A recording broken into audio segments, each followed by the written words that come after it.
What is up, everybody? Welcome to another live Pin the Gas podcast on this beautiful Thursday afternoon. It's the first weekend back from Daytona, but we'll get into all that I can't even talk right now, Hank. At a later date, it's excited to be back, man. I miss doing this. It's been over a week and a half since I actually got to sit down and do a podcast. But ladies and gentlemen, I'm sitting here, and it's an absolute honor to sit down with the legend and my friend, Hank Miller. But before we get into this episode is sponsored by Next Level Financial. Take control of your financial future. Get your complimentary financial analysis today by Seth Starnes. And Hank, I tell everybody this. Don't spend your hard-earned money on an off-the-rack suit when it's not going to fit 90% of us correctly. When you don't have a suit that fits you correctly, man, it causes all kinds of issues on the motorcycle. Arm pump, it just all acts like a parachute. Listen, everything. It's 2025, people. You hear me say it all the time. Treat yourself, love yourself. Go to bisontrack.com, sign up, get that full custom suit that's tailored, measured specifically for you, people. Trust me, you will thank me later. Hank, do you wear a full custom suit? I do wear a full custom suit. I'm actually your competitor. I have my own line. Oh, do you really? Yeah. Nice. I know you do. I got it written down in my notes. So we'll definitely get into that. You know, I don't see it as, man, a competition. I got a lot of friends in the industry, obviously, that also make suits besides Bison Envy and, Hyper Naked and so on. I think everybody that does it, it's a full commitment. It's a full-time job. And there's a lot of work that goes on behind that, which means you'll definitely get into. And I see it as it's not a competition. It's everybody has their own each individual personality, right? So at the end of the podcast, I do my shout outs, you do your shout outs. I got a list of shout outs I always do, like TST. These are my friends in the industry that, personally are involved and sell stuff in the industry. And you'll never go wrong by ordering from any of them, right? But yeah, it's what you do, what Bison does, what Envy does, man. It's I know it's a lot of work that goes in behind that. Can you hear me? Yeah, you cut out there for a minute. So yeah, you're back sorry. now.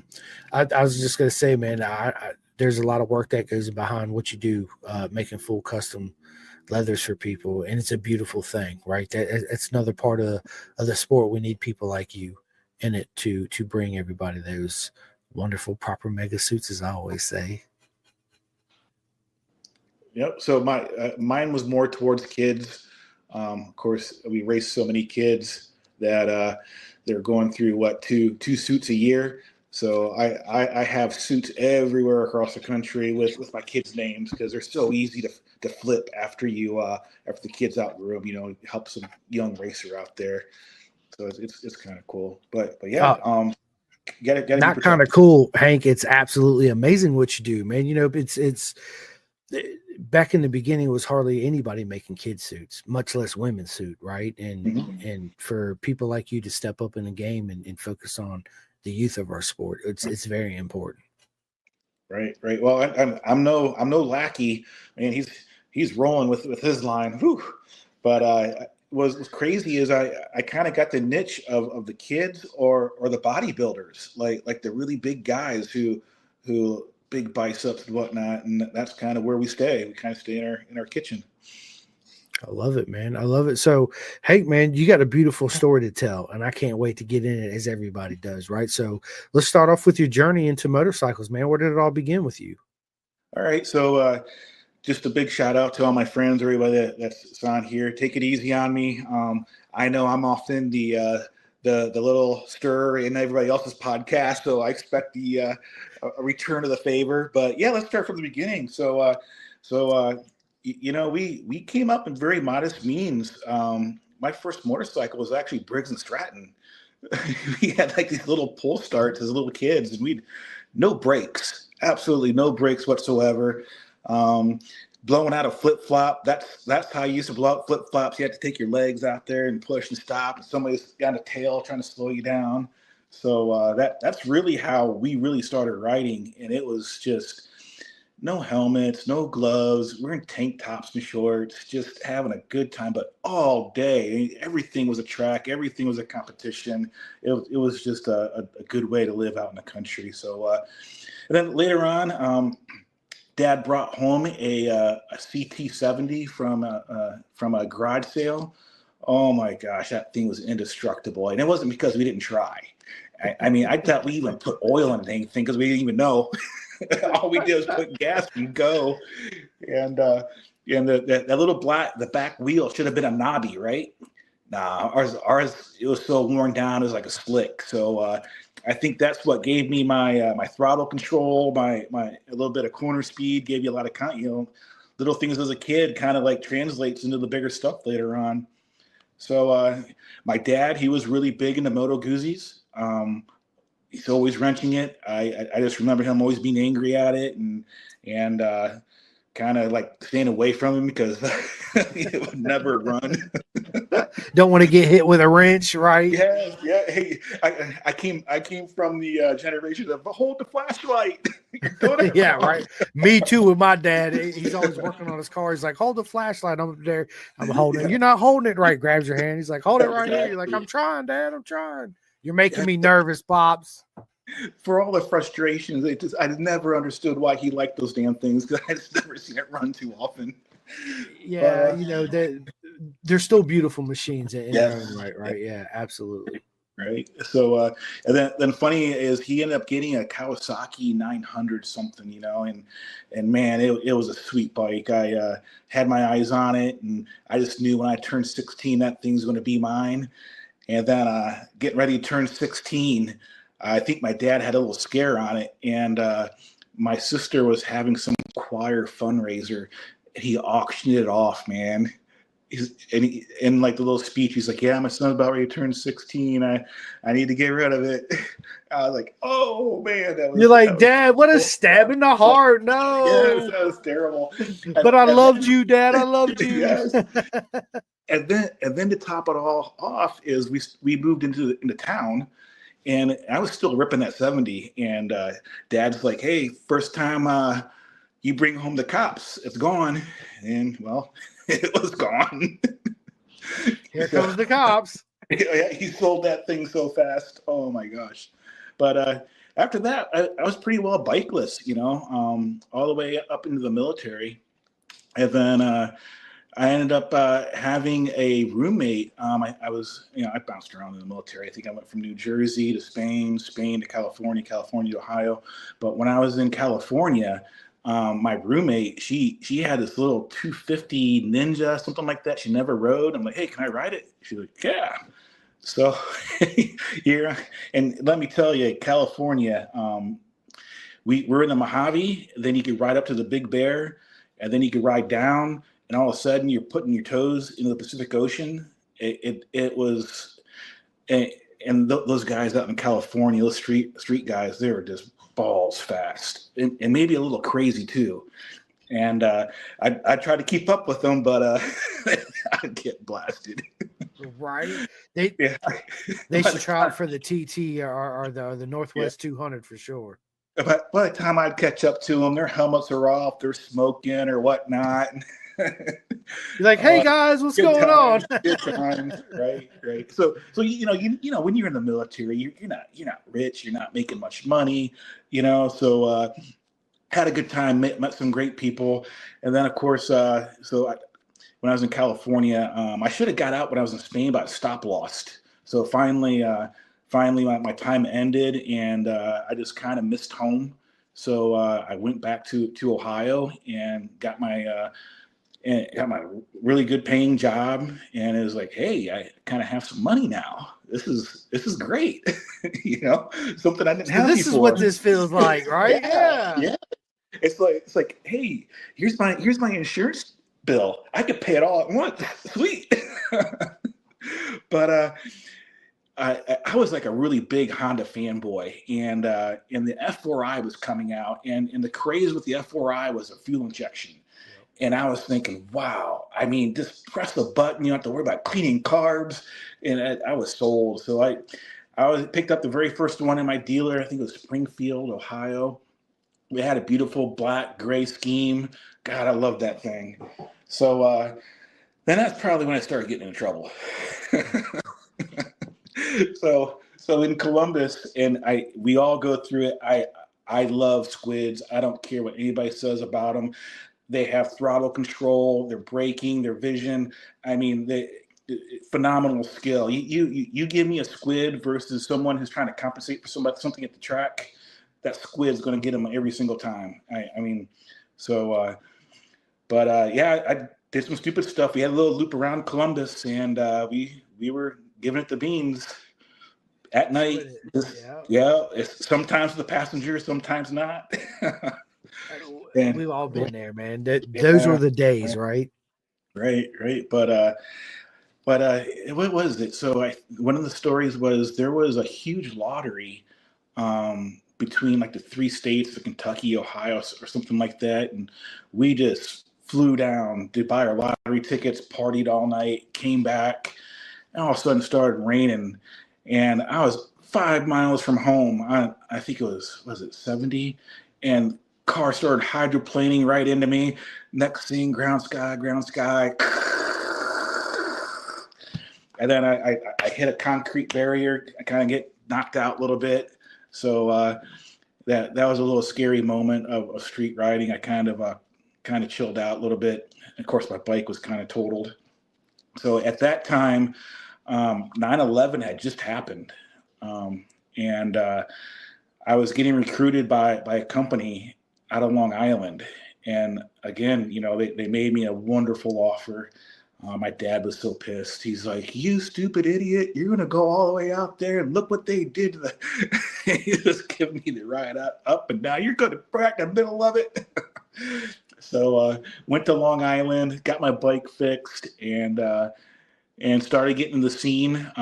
That's when I learned a little more educate. I was pretty naive. I mean, I went from high school 2 weeks right into the military, so there was some characters that were on the street machines that probably shouldn't be hanging around. There a lot of riding dirty, a lot of other things happening. So I kind of like got away from that scene. But one event happened which really changed things was they have parkways out there, so there's no like semi trucks or anything on them. And man, I was just woke up, went to work. I was, splitting lanes, left, right, splitting lanes. So I had worked for a metal company. They cut metal with lasers, and they also use to cut glass. So this building that we have was like metal and glass, like beautiful. I pull in that parking lot. I had no idea there's like 6 cops behind me, sirens and everything. And I get off. And they didn't even have to do it. They had me, man. They tackled me, knocked over my bike. Everybody with their face against the glass window looking down, watching me. Suffolk County is no joke. Don't mess with those boys. So I end up getting arrested and had to get bailed out, had to get a lawyer, and luckily my dad was a big American Legion guy, so I used to go because I traveled as field service engineer, traveling everywhere. I'd go to American Legions and get them the little license plates from different places. So I was in one of the American Legions in Long Island. I was telling the story, and they're like, "Don't worry about it. I'll take care of it. My son, he'll take care of it." And he did. And I walked in, something was said. It was 50 hours community service, and out I went. And with a stirring warning, you better take it to the track. I didn't even know what the track was, right? So after that, so the one thing they don't tell you about Long Island is you think you're making that money, but good God, it was expensive. I mean, the cost of living was just stupid. I mean, this was 2001, right? I'm living in a basement with hardly any windows, paying ungodly rent with street parking. So Long Island wasn't for me, so they transferred me to Georgia, and that's when the racing really started. So we get relocated to Georgia. I have a roommate, and one of the best kept, I don't even know if it's the best kept secrets, of North Georgia mountains, and great group of people up there. There was this little stretch of road. It's called 180, and it was literally like our racetrack. It was ravines on one side, a huge drop off on the other, cliffs. I mean, there was no room for air. And I mean, if you would have went down, it would have been a bad day. And I could say at least I never crashed up there. But little did I know I was getting a reputation because I would. There used to be rides to going on up there, and I'd daisy chain them, gone. So I think there's a place called Dale's, the gas station, where we'd all hang out for like water, snacks, and whatnot, get fuel. And somebody comes up to me. I don't know if Tony's on. His name was Weedle, and he was part of this Georgia Sport Bike Forum. And he was like, "Yeah, you should come check it out, you know?" So I go check it out, and then I notice they're talking shit about me. "Yeah, that guy in green leathers, he's a fucking idiot." So then the troll hat comes on, stirred it up. But no, those guys started getting me into the track days. At that time, I think Barber had opened up. We did a big track day at Barber, and feeling really good. When people start kicking you out of novice and putting you up, and one of the last sessions of the day, going down the Alabama roller coaster, I get this terrible tank slapper, and it spits me right off. I'm just same thing, ground sky. Except this time I couldn't breathe. I mean, it was. So after that, all it settled, it was like 5 broken ribs, broken scapula, bruised heart, hospital stay. Oh my gosh. So then, after you start questioning, like, why did I crash? And then this is one thing I really thankful for Georgia Sport Bike is number one, they're telling me I'm an idiot, right? Well, I'm an idiot because I don't have a steering dampener. What's a steering dampener? Right? And then they're like, well, how old are your goddamn tires? I don't know. They've been on there for a few months. What? So, they just, they beat me up pretty good, but at the same time, took me under their wings. Okay, hey man, your tire is going to be good for X amount of track days. Don't be riding that street garbage on the track. You're too fast for that. Get yourself a steering. The F4I is known, and where I even had a roll, you had to have the steering dampeners on them because of the head shakes and whatnot. And then they started teaching me up suspension, geometry, getting your bike set up. And then right around that time, I think Jennings, I can't remember what opened first, Jennings or Barber. But man, we started living at Jennings. I mean, Jennings was it was a party back in the day. There's another story. We went back later and it was a completely different place. But back then, man, there was no gates, no curfew, just wide open partying, riding, and just having, like, I remember $75 track days. It was like, who wouldn't, Right. And it started, getting a little more serious, and they're like, all right, Hank, next step, you got to race. So went and checked out some races, and grids were, the economy was booming, the grids were freaking huge, and I'm looking at there, and it's chaos.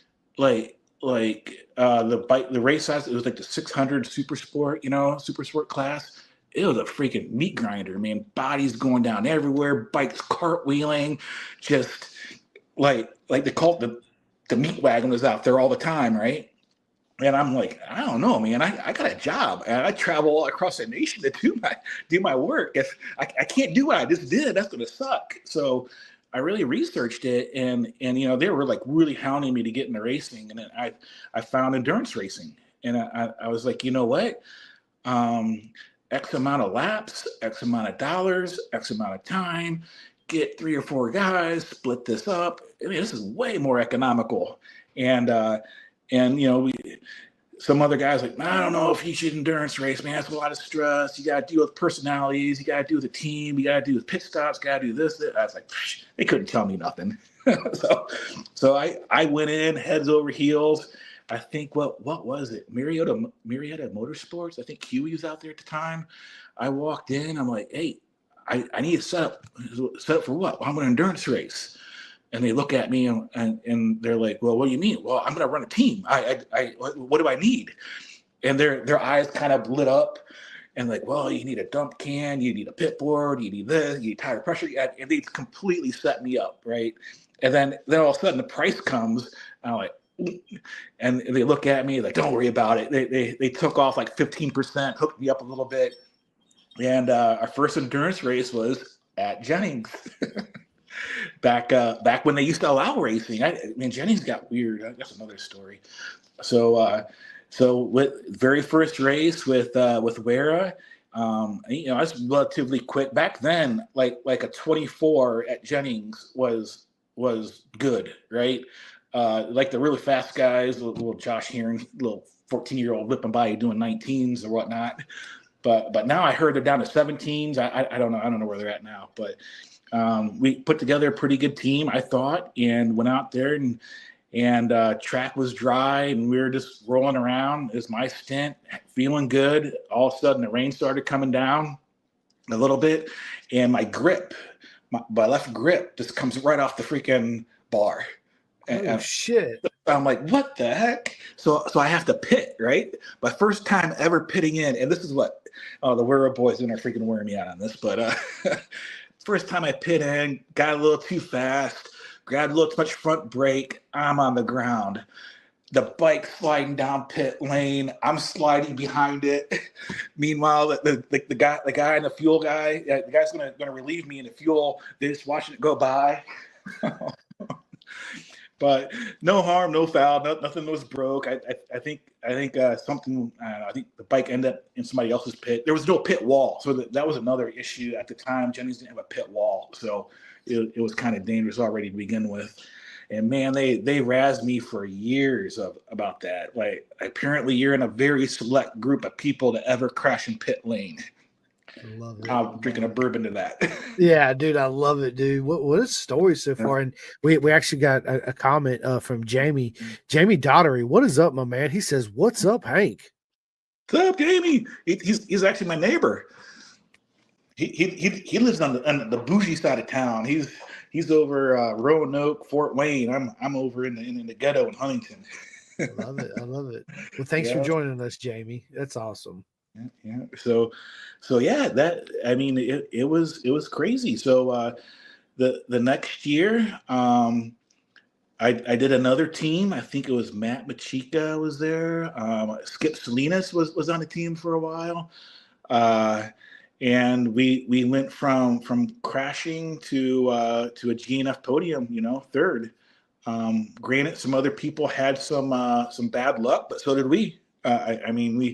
One thing we didn't have was we didn't crash very often, and we didn't have mechanicals. We left our engine completely stock, and for a Honda, I think that's very, very important. I don't know how things are nowadays, but so then the next year after that, this Matt Machika, he was really competitive, and he had his eyes set on Vesra, and that was not me. I was not Vesra talented whatsoever. There was no way I was going against them. So I kind of flipped the hat, and apparently I was a little better with the wrench, a little better with the logistics of things. So I ran their pit. They were the only. They were. You remember the Widowmaker, that ZX10? Man, that's what they were racing. Man, that took us. That was 08, right? 2008. Yeah. Those boys were nuts, and they had this one I can't remember his name, but fast, and he would be the only one to touch Vesra at the time. And you had Trey Beatty, who else? I think they even had Kevin Schwantz on that team once in a while. Oh man, Kevin Schwantz, by the way, good God, I was at the GNF one year. This guy comes by me on the brakes on the front wheel, freaking brings it down, spins it all the way through, brings it up on it as a wheel all the way back, and then he turns around and looks at me. It's like, sorry for being in your way. Jesus. Right. Jesus. I'll just be over here. Yes. Motorcycle racing is like wrestling. There is always someone out there to put you in your place, man. It doesn't matter how fast you think you are. Somebody's out there. Somebody, absolutely. And they might be 12 and you're thinking to yourself, what the hell just happened? Yep. So, and then after that, I met Mama Miller. She was my John Deere project. So, I traveled in the country as a field service engineer. I finished up a huge project there in Moline, Illinois. We're putting these automation systems in at the combine plant, and we kind of started hitting it off and getting serious. And she came to Atlanta. And she was like, I was living a fast life, I ain't going to cut to it. She's like, well, if this is going to get serious, and we're going to be together. It's not going to be in Atlanta. So, she liked Atlanta, but didn't like the other things that was going on. So slowly, next thing you know, I mean, little Hayden comes on, and Hayden is nicknamed after Roger Hayden. Not Roger Hayden. Nikki Hayden won the championship that year, the year that she was born. So then this started getting out. I mean, being responsible, no more racing. Buying a house. And you know how it is. It's like racing is something that you can't do when you're starting out in life unless you got a bags of money, and that wasn't us. So listen, I was the same boat, man, and my son also is named right? Hayden Rossi after I Nikki think a lot Hayden of us Valentino. Yeah, dude. Yeah, I mean, it's you always say to yourself when you're not in that position, oh, I'm gonna do this forever, which we still are and we still will, but it's the same role, but just a step back because we have other priorities that I don't want to say mean more to us, but they definitely come first on the list. I'll put it to you that way.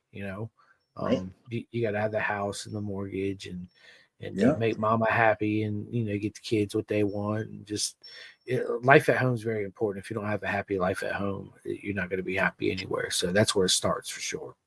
Yep. Yeah. And then somehow I think I sold everything except for the pit bikes. And the pit bike, where it was always just a mess around at night, go walk the dog's chasing you, and you're zooming down a fence line so the dog go pee or something like that. And Hayden, she just always wanted to be on it. She was 2 years old, and she would run the throttle for me. If anybody that knows me, I grew up in beer culture, so we're always having some beverages at night. And I remember I was sitting on a little pit bike, and we're talking to neighbors, and she climbs up and she grabs a fistful of throttle, just trying to hold on. Next thing I grab her and I stand up. The pit bike keeps on going, and I think we lived in kind of like a subdivision that had a mix of houses and with the condos. The damn thing hit a condo, and I was like, "Whoa!" So 2 years old, the little girl knew the throttle pretty good, and that's kind of how she kind of grew up, was like in between my lap. And I just say faster, she go faster, slow, fast, slow, and it was kind of cool. So slowly, I think what had happened is I was bouncing around from job. I think I went from Columbus, Ohio, then we went to Fort Worth, and this is with oil and gas. I swapped over to oil and gas, and then if you're worth your salt in oil and gas, you always end up in Houston, and there we are. We ended up in Houston, and then I think at this time we've added Parker, we've added Maddox. And on a personal note, one thing I have to say I'm very blessed about motorcycles is Parker. He was a handful when he was young. Like he was seriously on a spectrum. Like he was frustrated. He hit his head and always talking to himself in third person and whatnot. Like Parker don't want to. Parker's to stop, and very angry. And at the time we didn't know what to do. Like I knew I didn't want to label him. I didn't want him on medication. I didn't want that bullshit therapy. I don't want anybody telling my kid they're special all their life. And just accidentally in Houston, we had this big green space behind us, and he wanted to ride so bad. I'm like, man, you learn to ride a bicycle, and you can ride whenever you want. And he learned to ride the bicycle real quick. And I don't know what happened. As soon as we put that helmet on him, he got on that little 70 XR70. He'd be out there for hours. Just, I don't know what it was, the buzzing, if it was, I don't know, the repetitiveness of it, and it just, you just seen a change in his behavior. I mean, he was not angry. He was better at school. He was, hey, if you want to ride, you need to do this. Hey, and whew, now I'm happy, but the neighbors weren't. Man, we started getting HOA letters left and right. I'm like, fuck you. My kid's happy, The next thing I know, I'm getting liens on my house. Toilet Oh paper my on the God. trees. You're like, what is going on? And then at the time, my sister had some issues. I think most families might have a sibling that goes down the wrong path, and we got that phone call. It's like, hey, can you take immediate possession of 4 kids? And because there are uppers and lowers, there's 4 and below and 13 and above. We're not going to be able to keep them together. It's just not the way the foster care works. And we're like, well, no, they're coming here. They're not going to split up. So a lot of people remember, like, everywhere I went, I brought an army, man. So I think what happened, I bought a RSV, a 2015 RSV Aprilia. That was a badass motorcycle. Damn And right all it is. that, my God, the donations I was making in different, the Three Sisters in Texas, San Antonio, it had like a 200 series tire on the rear, like one of the first bikes to have that. That thing was just a nail magnet, and I just had a hard time keeping it. So we started doing Hard time keeping the front end down. I know. I would oh too. my God, it was intoxicating. So Yes. so after a few donations, it was like, hey, let's go hit the track again. And then man, one of the last people to do Texas World Speedway, yeah, before it just shit the bed with the Stop, yeah. hurricane. Right.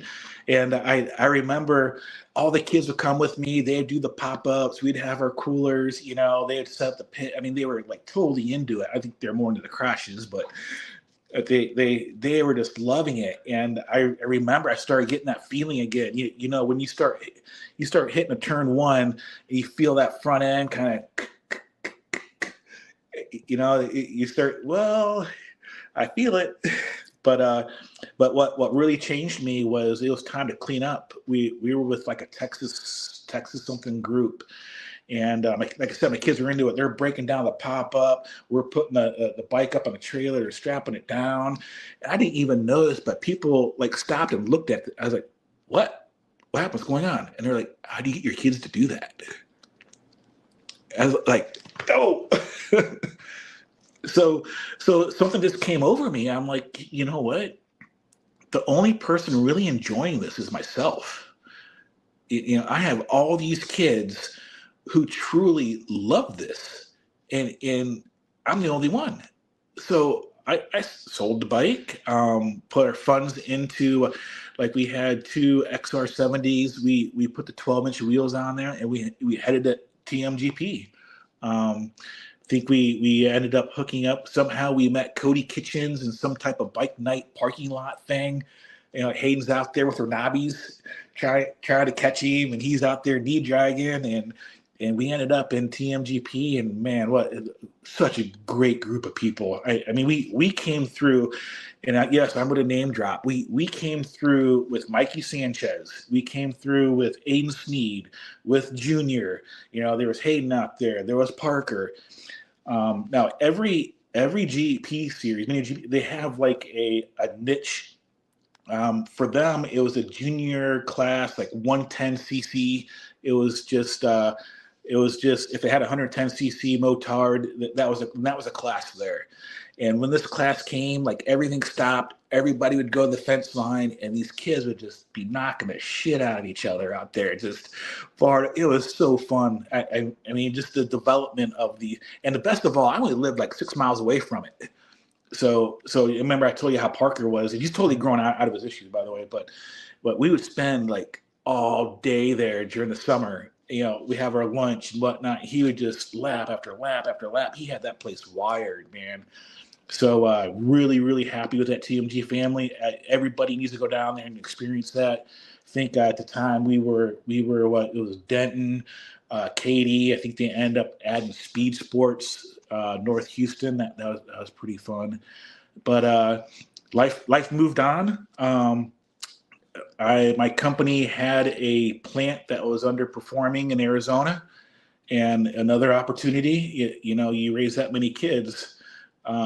If somebody gives you a little bit more and you go to a lower cost of living, You're gonna take we it. hopped on. Yeah. Yeah, we hopped on it. So we ended up relocating to Goodyear, Arizona. That was another learning experience. That's when the Oval started coming out, and I know the Oval people really don't like me too much, but I end up being right about everything. I love But I'm sorry, man. Some of those parents really got dicked over. But um, so the Oval came out, and we ended up somehow seeing this Bushi, and it was at Jordan C out in California. I started talking to him about this Bushi, and it's like, well, this thing's got dual front brakes. It's got adjustable swing arm. It's got look at the suspension standard. It was like heads over heels above the Oval, and it was cheaper. So the engineer minded me. I'm like, well, we're getting Bushis. Little did I know. Come on, Charlie. Charlie. She's letting my dog out of my room. Okay. Little did I know, nobody in America liked Bushis. So they pretty much kept us out of everything. Like in order for us to race an Oval, it had to be a special class that they made, and it was a mess. But what it did do is it hooked me up with Claudio Bushi in Italy. He was a great supporter. Who is Jose Pina in Spain? Dude's phenomenal coach. You know, he was coaching us and giving us advice and telling us how this whole Oval thing was going to happen, and he was right too. In UK, I was Aaron Parker, real big guy out there in minis. He was sending me parts, engines, give me tech advice. But for us to race in Arizona, we had to go to California. And that really opened our eyes. So TMGP was great, but they had an age limit. You couldn't race till you're like, I want to say 8 or 10 or something like that. But in California, I mean, these kids 4 or 5 years old have full leather jackets. They're out there in these little 50s just ripping, So we were outclassed. I mean, we were like, which way did they go? Yeah. Yeah, everybody's fast. And with that group, who did we race? We ended up racing with Alex Enriquez, Ed. Oh my God, Ed! It's Ed awesome. He is a blessing to our sport, and he put up with me. So Ed Enriquez was at Travis Horn. Who else? You had Jesse Shredden. I mean the talent out there was like it was a kick in the nuts for us. It's like, but the beautiful thing is at first when you think you're behind, they caught up fast. I think the only ones they didn't really compete with was Travis Horn. He was just on another level. But at the end of the year they ended up being with everybody, so that was cool. So what happened in California? Oh, and then the COVID stupid happened. And that kind of screwed everything up. So we're not going to talk too much about how that changed the whole racing scene. Yeah, big time. It just sucked. Yeah. And then what happened? Like all of a sudden the kids just started growing, man. We had like 2 times we could train in Phoenix, 4 hours at a time, and it was at Quinn Swift. He was a pretty quick, fast guy, and his Dustin Apgard. Unfortunately, he passed away. Yeah. And they're telling me, get him on a 400. Get him on a 400. Oh no, they're not ready now. Hey, get him on a 400. And I fought it. So I end up finding a Ninja 400. And I talking to the guy, and little did I know he's a huge race fan. I told him what he was going to do with it. Told him all my kids. He's like, so I got this other one. If you don't want the ignition, if you don't want the key lock, if you don't want the, I'll take all that and I'll give this to you for that. I was like, sweet. So they were salvaged, right? And I think I ended up getting like 2 Ninja 400s for $2,000 a piece. Yeah. I mean, it was wow. So then, unfortunately, COVID stupid happened. So what was it? Jesse Norton in California. He was doing all the ninja stuff at the time. I sent him an email and told him what I was trying to do. Hey, I want this, and give me suggestions. Oh, by the way, times 2. He's like, times two? Yep. And told me the only thing I missed out on was because of the COVID things. I couldn't get the proper body work. All that stuff was reserved for the Moto America kids, right? So we ended up getting the GP body work, which I thought was ugly, but it got us into racing, right? That's right. So yeah, so the 400 was built.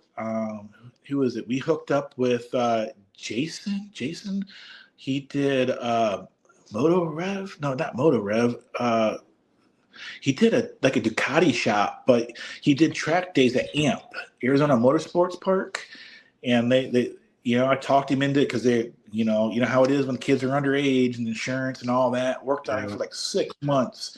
Finally, we got the waivers, we got everything lined out. The kids did their first track day, and of course, the very first track day, you got to do the lead follow, the coaching, and man, Hayden, the park is boring. It's boring, Dad. It sucks. so finally at like the last 2 sessions of the day, they let the kids rip, and they did good. I mean, they really helped themselves, to where people started coming to, oh, these ain't normal kids. Who are they? But the beautiful thing is even though they shut me out of all that Oval crap, that Bushi, the way it was, the way they went from that Bushi to that Ninja 400 in basically two sessions, and they were lined out. They were just. I'm also forgetting Robert Roach out there. Robert Roach was teaching the Lorenzo method, so my kids knew that. I mean, they really. And then another thing I have to mention is when we're in California, everybody don't like him, but I like him. But Hayden was just Josh Heron. Like whenever Josh Heron was at Apex, she was right on his ass. I mean, always talking to him. How about this? I mean, her style is Josh Hayden when she's out on the track. It's phenomenal. Another good thing that came out of Arizona was flat track. Yes, I love flat track. Man, if I would have known about flat track and the benefits, you know what happened to us when we started doing flat track? We stopped crashing. Our kids barely crashed after that. So I mean, I can't tell you the broken bones, the wrists they went through, the ankles, the shoulders. It's like it teaches such a throttle control, that rear wheel getting loose, so you don't chop the throttle and add more to your pain, right? So that I mean, Arizona was really huge for us. And another good thing about Arizona is you could ride anywhere. Nobody, like, the government owns all the land. Yep.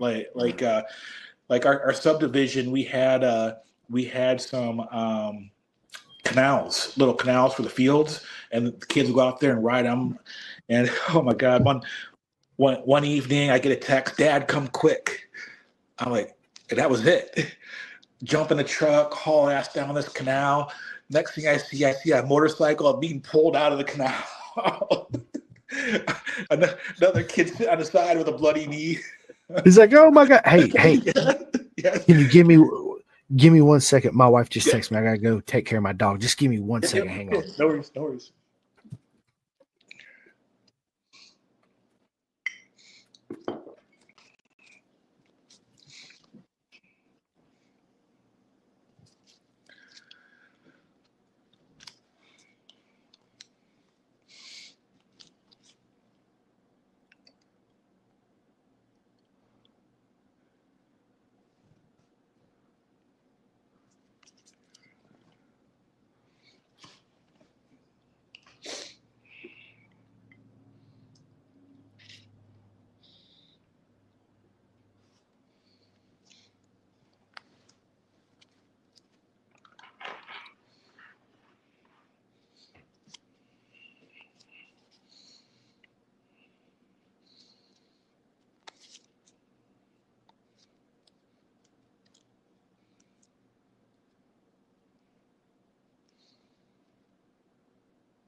I know.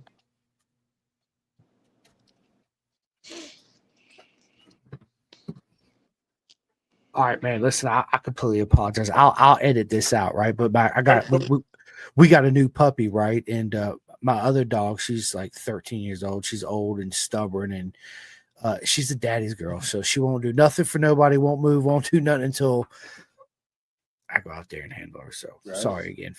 No worries. So you were to Arizona. I went to Arizona. I went to MMI out there in Peoria. Man, I miss Arizona. Arizona was an awesome state. Absolutely an amazing place. And I'm a huge flat track guy. I love flat track. I think, honestly, it's probably the best way to train for road racing, in my personal opinion, is flat track. Right. Just wish we'd have done it sooner. It saved. So I think what happened in Arizona was my job was really stressful. Like the plant they sent me to line out, it was really messed up. So I started getting stressed. COVID stupid happened. Everybody started missing the tall trees and green grass, and decided to part ways with the company, and we ended up moving to Indiana. The reason why we moved to Indiana, I'm from Ohio and Carrie's from Illinois, so perfect split between the two. Happy medium. Yeah. Sometimes being too close to family is bad. So we just packed up and we found our dream home. We got a nice garage out there, and we the racing kind of started slowing down a little bit. The kids started getting into sports. Like racing competes with swimming, with wrestling, with track, with cross country, and was it? I think we had went to the GNF that year, the first year we were here. Kids did phenomenal. We were really thinking about a Moto America run. I mean, we were really close. Then we started hearing some chatter about some engines were better than others, and it still goes on. It was Josh Hayes had dropped by one of our times at pit for a Wera race. He kind of talked to the kids and just pretty much like, hey, it kind of hit me like if you don't absolutely love racing, 100% love racing, it's not really worth it. And my kids were getting to the point where they were just more into other things than racing. And but we still, they didn't stop us. I mean, years before we had met a who's Rossi's crew chief? Oh my God, Jeremy Burgess. No. Rossi Moore's manager. Stefano. Yeah, he's a good buddy of mine. Yep. So we met Stefano back during like one of the mini cup challenges where Oval supplied the bikes. You just show up, spend a lot of money, and race. Oh my gosh, that's another story. So everybody always wants to know how we know Rossi Moore and how we know Steve, and we didn't really know. We knew Stefano. So how that started was they had one of these challenges. Oval supplied the bikes, of course. Fortunately, my dad had a stroke, so we had to go to Cleveland first. We missed the first day of practice, but we were going to make it for the race. And we show up to our pits. We have Rossi, Steve Moore, Stefano on this side. We have Kayla and her dad on this side, and then it goes all the way down the line. And we show up, and man, the bike wouldn't start. It's choking. It's coughing. I remember little Cody comes over because he knows I'm a high strung guy. Like, don't worry, man. All of our bikes did that. I'm like, okay. And then the other Texas dads are coming over. And they're putting, because they weren't allowed to touch our bike until we were there. And they offered, but they were not allowed to touch them. So they're putting things in GP shift for the kids. Meanwhile, the paddock was split in two. So Hayden was with the 160, Parker was down, another place with the 110s. I'm going back and forth. The next thing I know, I look at Stefano, yo, bud, you're helping out. She needs to start this bike. You're starting a bike for her. I'm going to be down with my son. So we hit it off pretty good. And oh my God. So I had no idea there was a little rivalry between Rossi and some of the California people. And Steve, he is a hand. I love him, a huge personality. But at first I'm like, who is this? He's more crazy than I am. Holy shit. But something had happened, like one of the California kids was trying to get a draft or learn lines behind Rossi, and they ended up going to pit out. Maybe they touched or bumped, or it was a close call.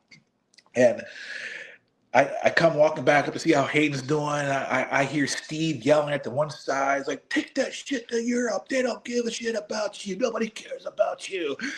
And then somebody from the California side yelling back. And meanwhile, it was myself, Hayden, and Kayla. We bring a little fruit. We're like,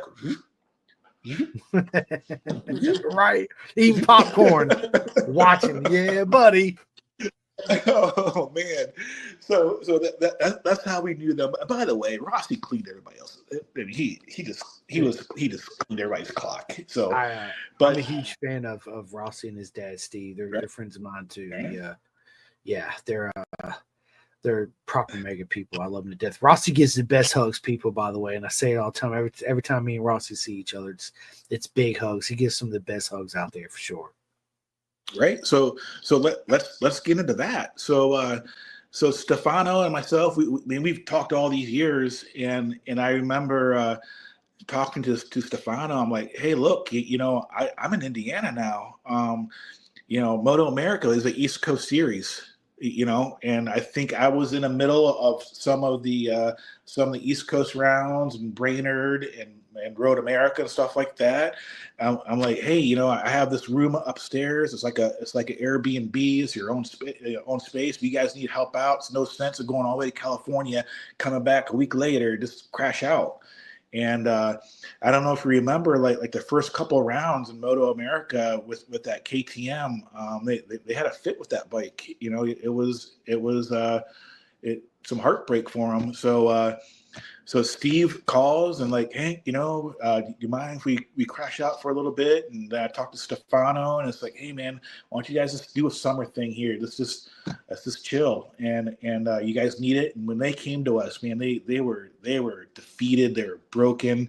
I mean, you just see, like, I mean, they had some heartbreaking mechanical, like a shift lever, a quick shifter, I think a chain.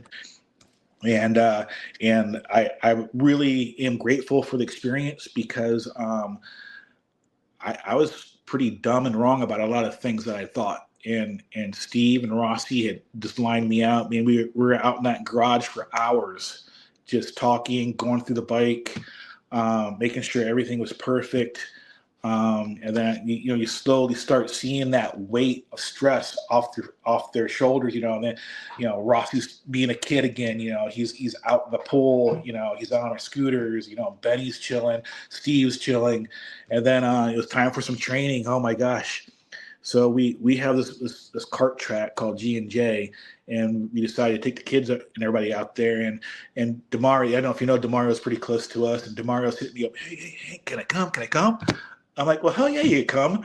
And then the next thing I know, so my dad can't come. Can you pit for me? Yeah, I'll pit for you. So it was Demario, it was Hayden Parker, it was Rossi, and we're at G&J, and I didn't know it was going to turn into a war. Like it was the most intense training I've ever done in my life. I mean, you had Rossi and Demario just bickering and battling over tenths of a second between this section, between that turn. You brake too early. And then you got Steve, and I'm like, whoa, hold on. And then you have Demario's mom, Alessandro, take it easy. Nobody was taking it easy, man. They were getting it.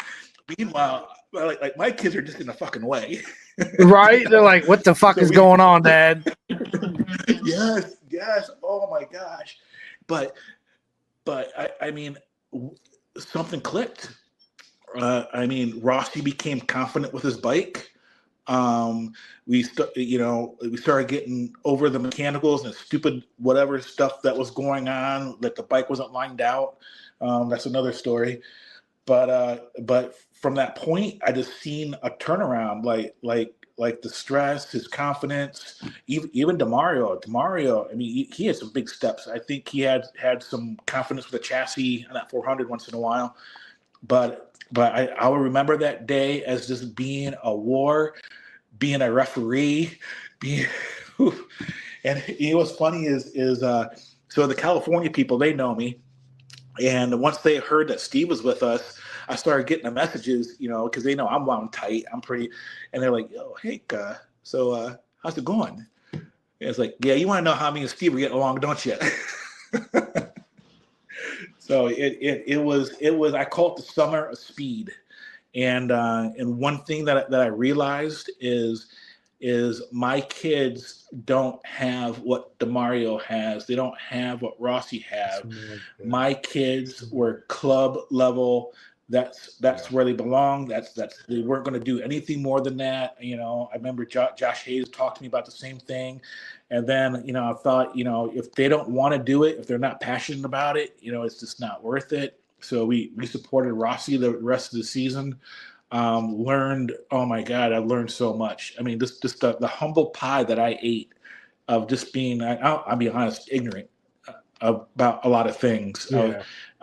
Rossi just, and it was, Steve comes across as brash, as a know-it-all, but he's right. I mean, a lot of dads don't want to hear what he says, but he's right. I mean, I agree.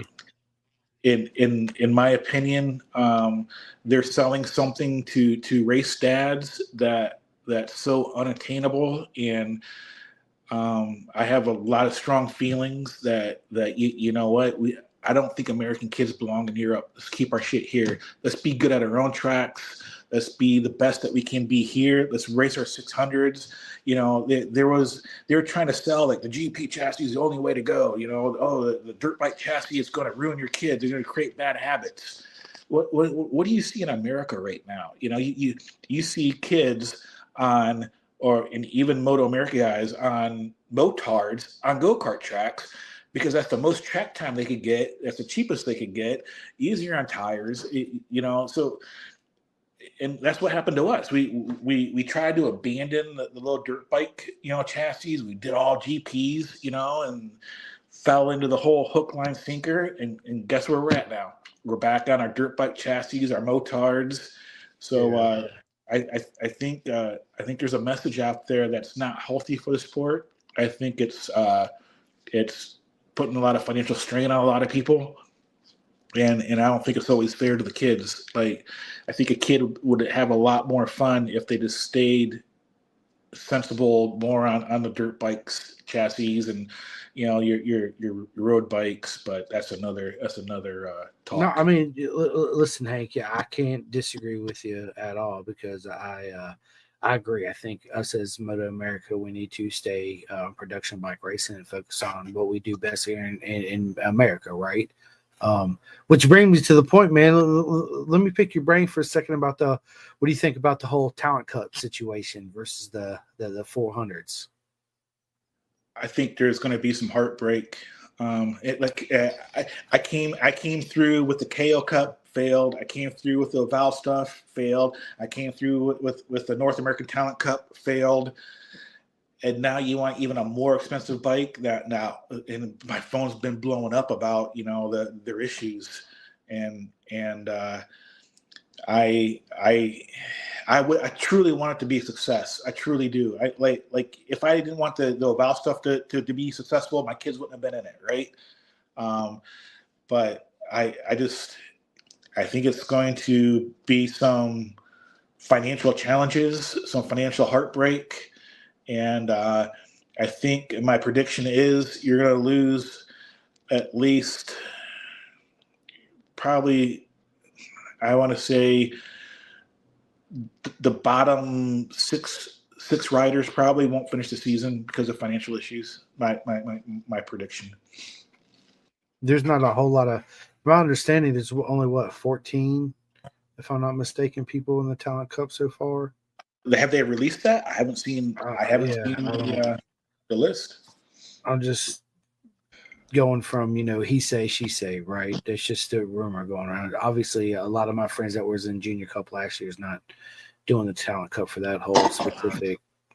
You in order for us to grow, Hank, we need to have in first two entry level classes, entry level, right? We're not costing your normal typical mom and dad make, let's say, $100,000 a year between both of them, right? Now we got the Talent Cup, which it's a great chassis. My buddy Kyle helped develop the bike. But now you got normal families forking out what, $70,000 just off the jump for two bikes and spares and all that, plus all the entry fees. Where you said it earlier, me and you, Hank, can throw in shit. Let's just say $10,000 and buy 400s total with a Savage title and the fees and go racing, right? Yeah. Yep. So I don't know. and the thing is we got to stop chasing this European model. It doesn't exist in America. In Europe, I lived in Spain. Holy cow! A moped was a family vehicle. I mean, they would put 5 people on a moped and they'd be having fun at it. It's their culture, it's their way of life, and that's not us. I mean, in Europe, there's a lot more sponsorship. I mean, I was lucky. I was lucky just to get law tires, a pop up, So I just don't, unless you're independently wealthy with some disposable income. I don't know how dads are doing it without mortgaging your house or putting yourself in some serious bad debt. And that's another thing is and I'll be perfectly honest with it, that's another thing my kids see. That they see me struggle. I didn't race on credit, and I barely had sponsors. So basically, I brought cash to the track everywhere I went. I'd never used plastic. So when we were in Houston, I'd be doing Uber and Lyft, getting that money. And then later on, I figured out it's better selling things like flipping Chinese bikes and flipping cars, and they just seen, struggle, the financials of it, And I think that kind of messes with a kid's psychology, like, hey, if I wasn't racing, Dad wouldn't have to work so hard, So it's stressful on kids too. Your parents don't see it, but it is. I mean, now, like Parker, he's brutally honest. He'll have some talks with me about how things went. I mean, that's good though. It's that's a side of a sport that I love to talk about is what it actually takes to go racing, and a lot of people have a misconception of it is easy to get into, right? But the financial cost of it today versus when me and you were growing up, Hank, is completely different. $75 track days at Jennings. Yeah. Good God, it was nothing, and it was so much fun. At that AMP or whatever. No, I went to Pittsburgh for a track day. I was into it for $750 just in registration. It wasn't the tires, the eat, nothing. The gas, nothing, right? Yeah. Right.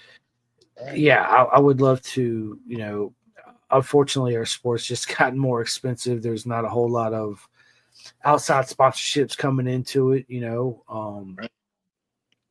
You said it, would we love to have a clear pathway for us to make it GP racing and all that? Yeah, absolutely. What country wouldn't? Let's just be honest, right? Especially if you love our beautiful circus. Yes.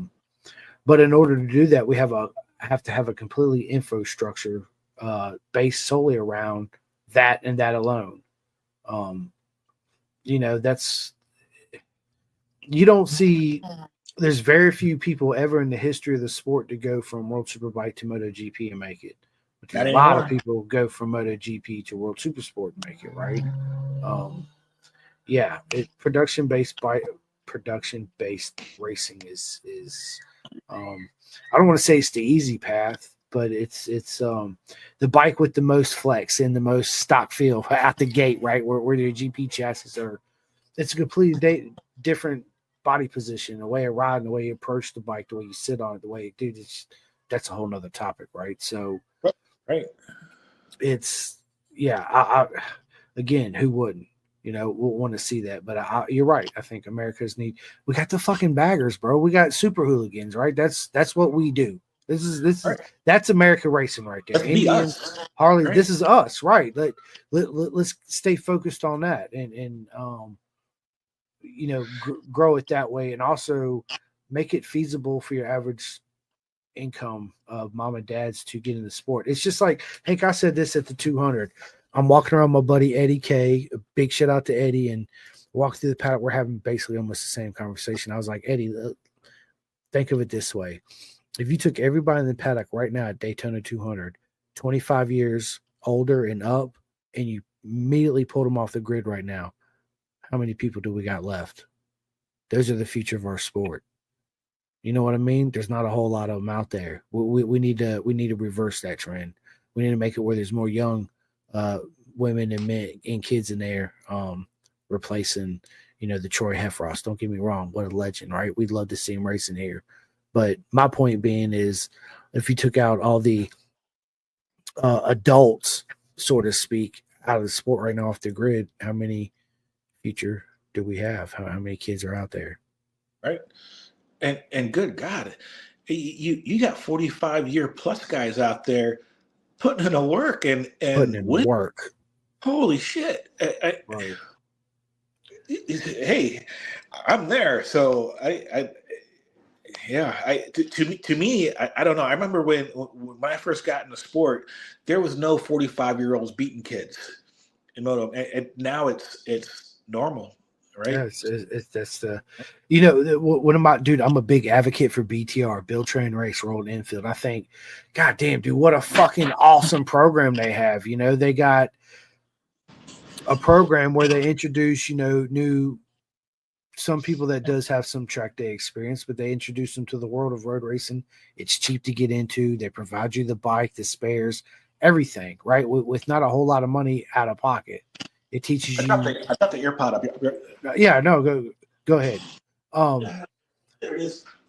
Right, bro. Listen, I've done the same thing, Hank, dude. The AirPod, I got my AirPods right here, right, just in case. Yeah. So back to what I was saying with the Build Train Race, man. What an amazing program. Why can't we, if they can do that for women getting in the sport, why can't we have something like that for your average working mom and dads? That's the butt hurt of so many people. Yeah. If we could do it for the Build Train Race, why can't we do it for the up and comers? I get so many complaints about that. Yeah, nothing against World Infield or Build Train Race, because dude, they're absolutely amazing what they do. I love all the girls on there and Scott and everybody, right? But again, if why can't we implement that for our first two lower entry levels in Moto America, right? To help grow the sport. Right. Yeah, I mean, I beat my head against the wall many nights. I don't know if you remember it. When Oval first came out, they had the recipe. They had it. When that first year and 2 years, there were 30 plus kids in every single class. Yep. The 190, the 160, the 110. Yep. And I look behind me and there's a TV camera sitting there doing nothing. Yeah. Doing nothing. Like it was, I seen the excitement of like it was shoulder to shoulder. You couldn't barely walk. You could barely get your kid's bike to pit out because there's so many people there. And Moto America, in my opinion, just shit on it. And they didn't. When you start doing a one spec class race, then the Bushi's ass out, the KO's ass out, whatnot. But if Moto America would have done what they're doing now, then they had it, man. They had it. Yeah, I mean, listen. I'm a big fan of the Bushi's. I got a lot of friends, of course, overseas that, they said, dude, don't buy Old Valley, buy Bushi. This and that or the other. It's man, dude. I love Moto America, right? And I don't ever talk trash about them because it's the pinnacle of Motor our sport. America should have took charge of that from day one. They should have. No, I agree. It was a missed opportunity, a sole missed opportunity. Yes. But you know, I was saying it. Jose Pena was saying it. Claudio was saying it. everybody was saying it. You're not the yeah. And those Laval guys, they stick together too. They get vicious. Oof. They do get vicious. And listen, the Valley is a great product, right? Do I personally think it's for what you get? Yeah, but still, it's still on that little higher end of cost, especially for 12-year-olds to get into racing, right? So, if we're going to build our sport, we need to have something. Let's say realistically, $1,200. We need to have a bike at $1,200 that most everybody can afford. Like, yeah, that's cool. I could save up 3 or 4 months. We'll go out, buy your bike and your gear. They put a stigma on that because your $1,200 bike's going to be a dirt bike chassis. Geez, I don't know what they're selling. I don't know, but hey, I do have to add, here's one thing I don't understand. I go to Europe quite a bit, okay, and I don't understand America's love affair with this whole Europe. Europe is so dainty and so feminine. Even the men are so small, and I don't understand the draw of why you want to be that. I mean, if you look at a MotoGP grid, they're mini man babies. They're so small. Why do you want to be like that? I mean, how did it get from Colin Edwards throwing F-bombs and and who is it, Kenny Roberts and Nikki Hayden, or Stoner, how did we get from that toughness, that grittiness, to these mini man baby machines that can only ride? The track is perfect, the weather's perfect, there's no bumps, everything's got to be perfect for them to go extremely stupid fast. I don't get it. I don't understand it. I love my tracks. I love that it's bumpy. It's just like a pool table in a bar. You play the table too, Yeah.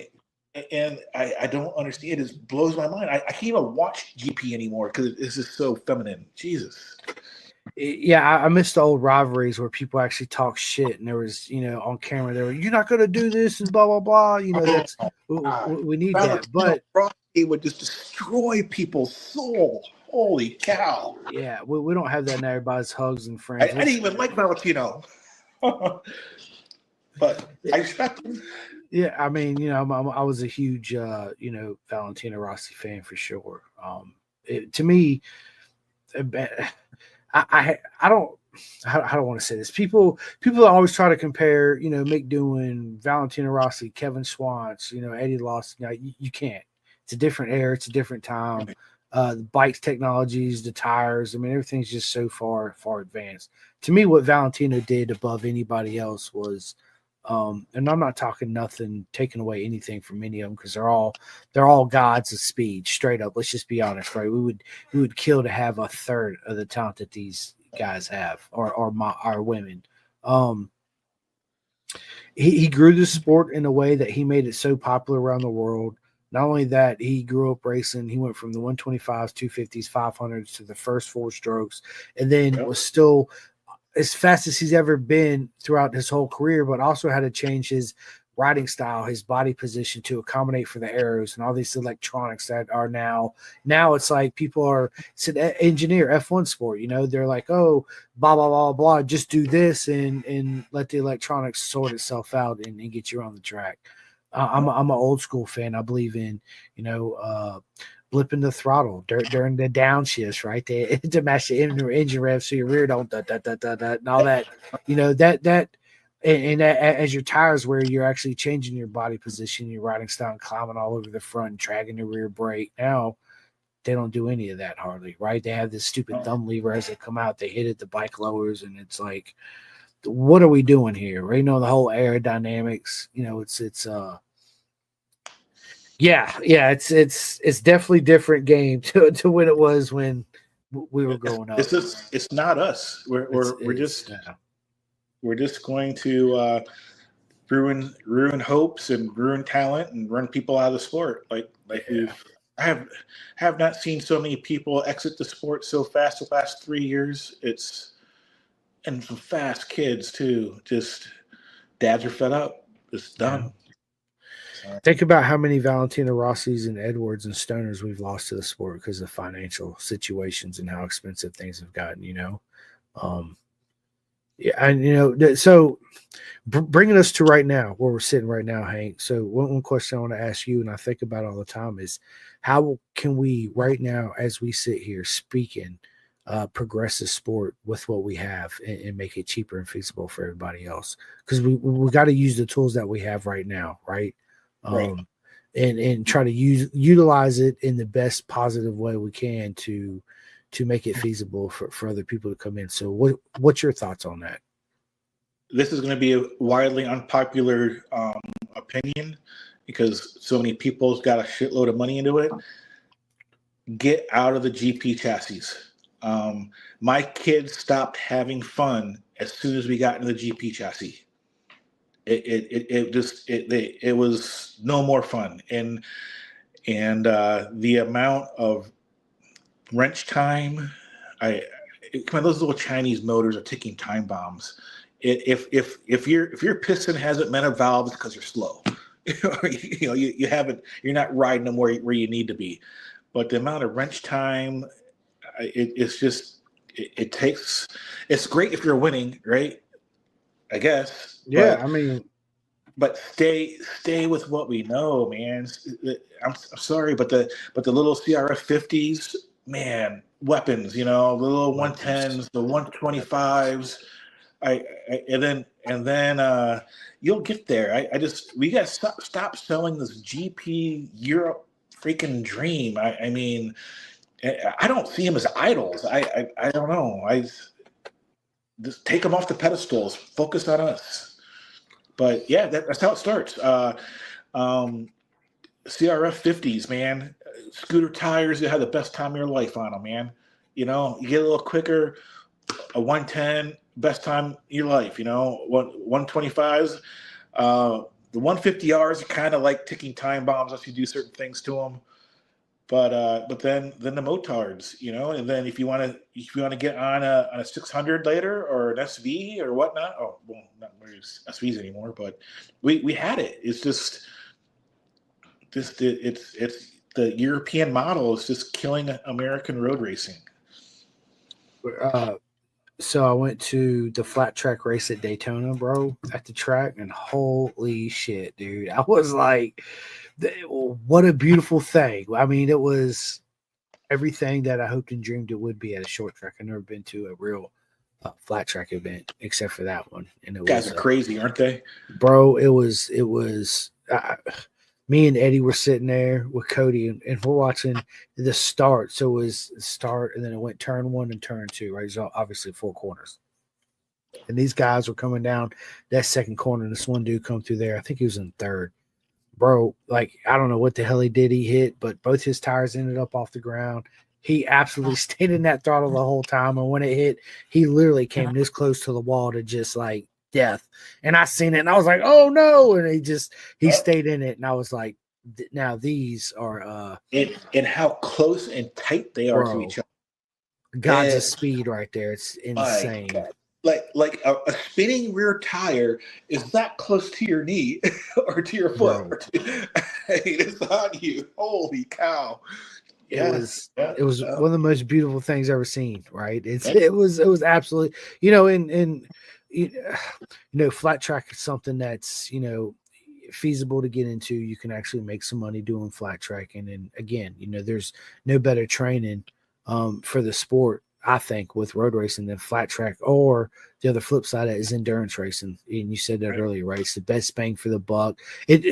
I think endurance racing, if you do a lot of endurance racing, it makes you so much more better of a well-rounded rider. Speaking of terms that you have one bike and it's me, you, and another dude, right? We all weigh different. We all like our controls a certain yada, yada, yada, right? So we got to find that balance that works for everybody. And then you got to ride, sort of speaking, uncomfortable bike fast and learn to change your body position and your mindset to approach, certain situations to allow you to do what you do at speed on the track.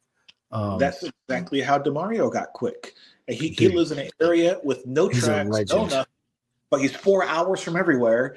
And he just whatever he could put his butt on, he was freaking riding. And he did a He's lot of fast. God, he's a Yep. legend. Yep. The growth I've seen from that kid from 3 years ago to now, man, it's phenomenal. It is. Listen. I can't disagree anymore. Him, his dad, and his mama are absolutely amazing human beings. Phenomenal family. Yes. I actually met his dad for the first time at Daytona 200. Luigi. Yeah, Luigi's awesome. He's like, oh, dude, I'm like, Luigi, baby, what's up? Yeah. Absolutely amazing, man. Every time I see DeMario, it's. But one piece of advice I do give to people is never let DeMario and Isaac Woodworth borrow your cell phone, because when you get it back, just make sure you check your pictures. That's all I'm saying. Just word of advice. That's all I'm saying, people. Right? I love them to death. They're absolutely amazing. I got back to the hotel. I'm looking through my pictures, and they made all these goofy faces. Kids being kids. Right. Yeah, it was hilarious. So I text him, and DeMario was like, "Bro." It was hilarious. So, I would say pit bikes too.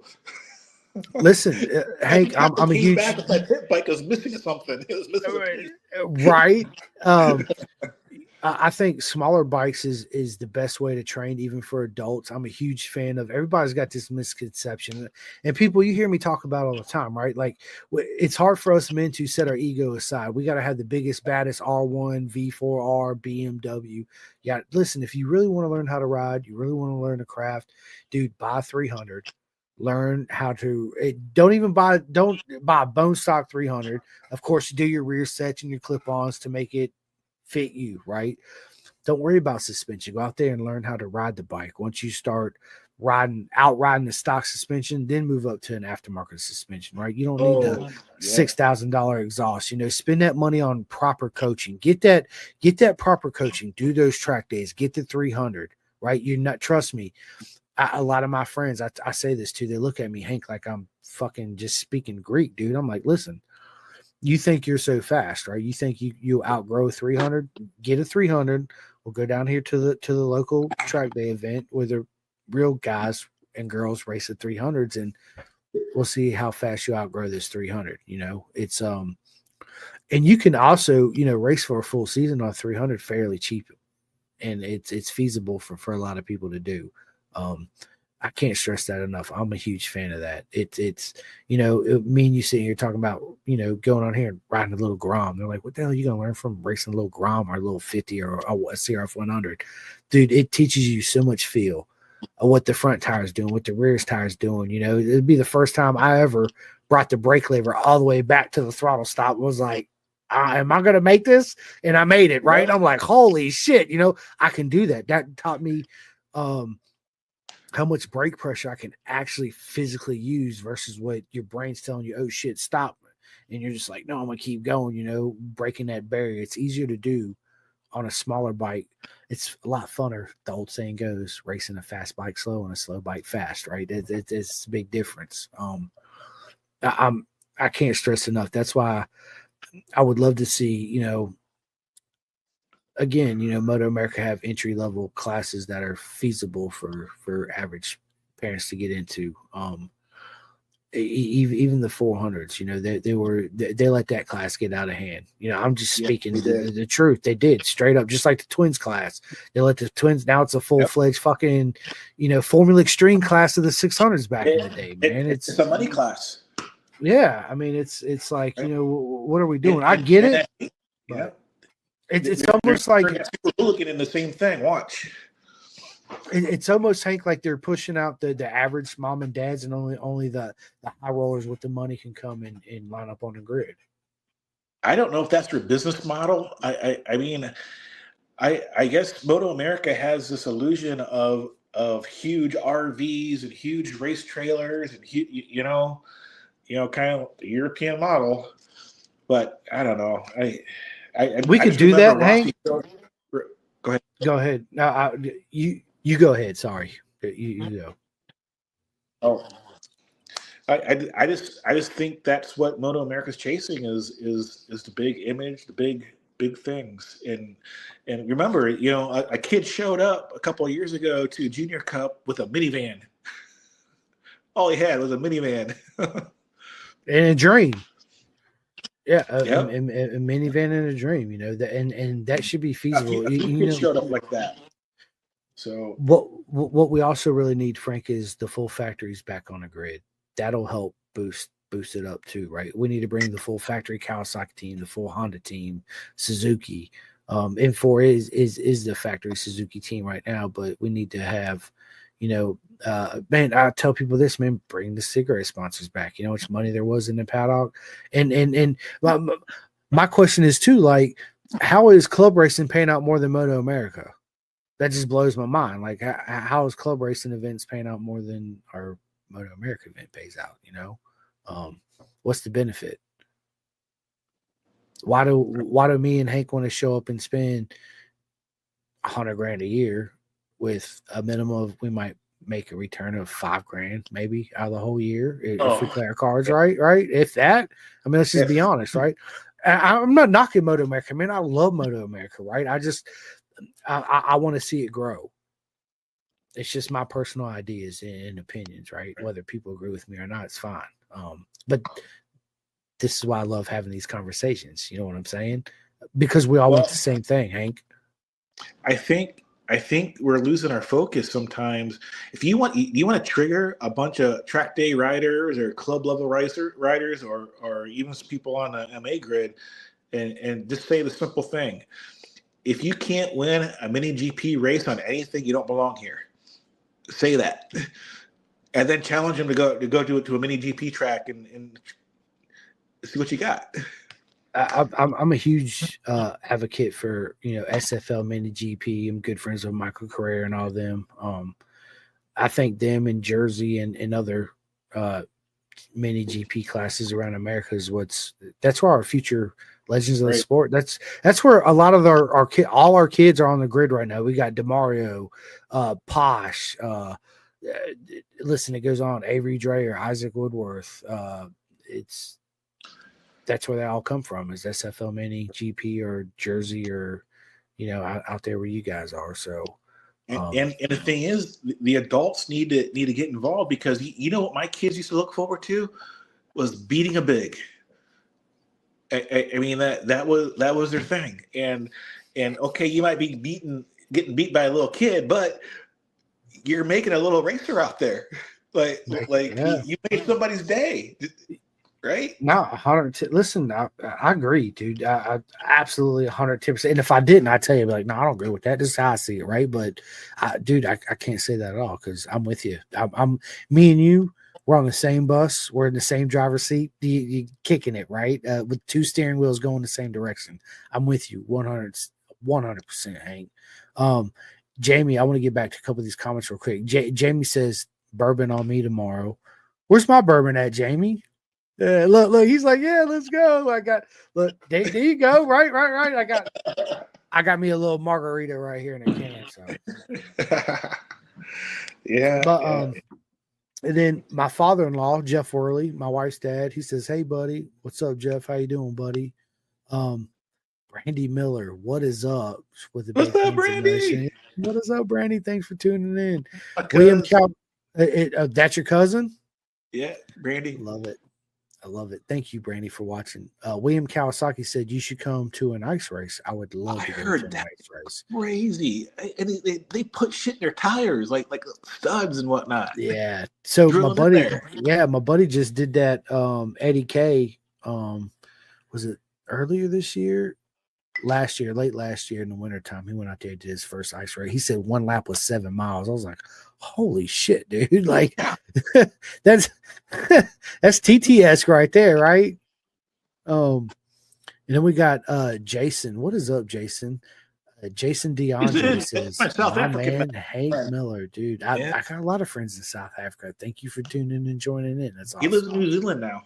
I love it, man. Yeah, there's a lot of legends come out of New Zealand as far as road racing goes too. We got Michael Sneed. What is up? Aiden Sneed's dad, man. He's a Dunlop. He works for Dunlop, changes the tires. He's absolutely an amazing human being. So sorry I missed you. I seen you, Michael, but you were knee deep changing tires at Daytona. So I wish I had an opportunity to stop by and say hi, but What's Another happening? good people, man. Mike's awesome people.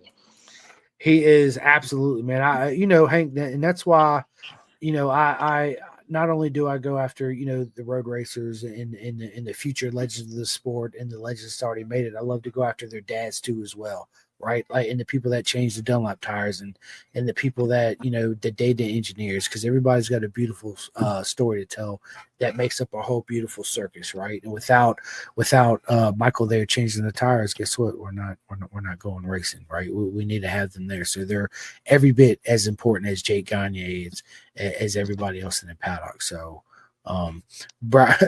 Michael Sneed says, "What's up, guys? What is up, my man? Dude was just talking about you, Michael. Nothing but love, homie. Appreciate what you do. I'll see you in Atlanta too, by the way, my friend."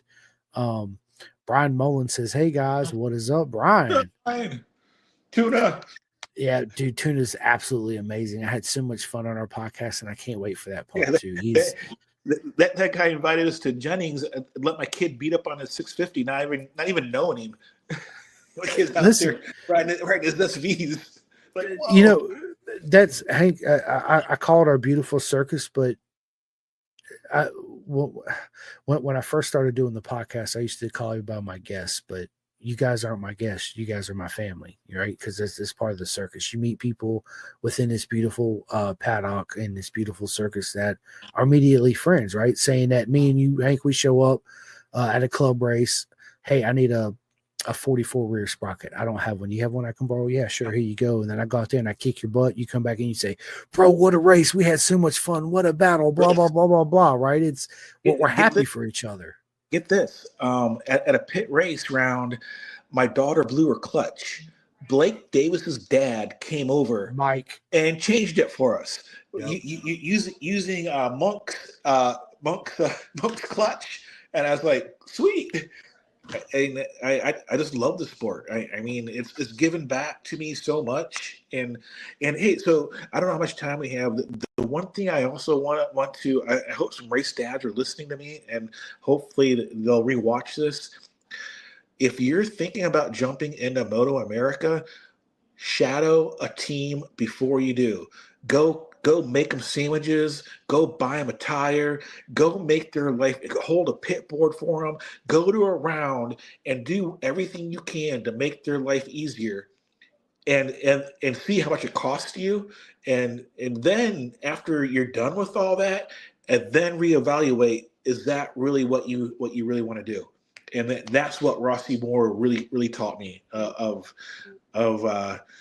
what it really takes to win in Moto America. And I am blessed that he came through, and he probably saved me a lot of money, man. I'm just gonna say this real quick. I'm friends with a lot of people that race. Obviously you are too. And there's certain individuals that have they just got it, if you know what I mean, right? They absolutely have it. And Rossi Moore's definitely one of those kids that absolutely has it. DeMario's absolutely one of those kids that absolutely have it. It's a beautiful thing to see too and watch. A lot of people, Hank, they walk through the paddock, the fans show up, they see Hank, you walking around the paddock with your full custom suit like I got with all these patches and logos. You're like, oh, I wonder how much money they make. I'm like, nah, bro, it's how much money are we spending to be here and to do this? How many credit card debts have I still paying for out of the years? I'm being real. I wouldn't change anything, right? It's made me who I am. It's the sacrifices I made, and I chose to do it. I'm a firm believer that motorcycles choose us. We don't choose motorcycles. Right. And when you get bit by that most proper mega drug there is in the world, there's nothing like it. And you don't think of the consequences or the repercussions. You're living your best life, and you want to be the best you can be. So, and again, you hit the nail on it. I mean, giving back to a kid. I mean, motorcycle racing probably saved my kid from love it. from going into some meds and therapies and all that crap. Rossi totally changed our race program. I mean, and the only thing I ever asked for Rossi is like, dude, when you're 21, I don't care where you are, what part of the world you are, we're going to have a beer on me. I'm coming. Yeah, That's all I want from him. That's it. Man, I miss seeing Rossi and Steve in the paddock this year and his brother, man. I really do. I can't wait to sit down with them and get them on the podcast again and catch up, because it's always, yeah, dude. It's and I say this to everybody, it's an absolute honor in a short lifetime to be friends with proper mega people like Rossi and Steve and Demario and Isaac Woodworth and Curtis and holy cow! I mean, a blessing to our paddock. Nicest people. And you know what? All in all, in our sport, I've gotten along with. It doesn't matter about all this online banter, bullshit, trolling that we do to each other, But in person, 99% are just phenomenal people, just phenomenal. Down to earth. We'll give you our shirt off our back. If you need it, you got it, right? Like, I'll be cold so you can be warm. That's exactly what it is. It's Jay Lamb. What is up, Jay? He says, saw you were going to be at the track, but never ran into you. Yeah, I was at Daytona, Jay. I will definitely be at Road Atlanta.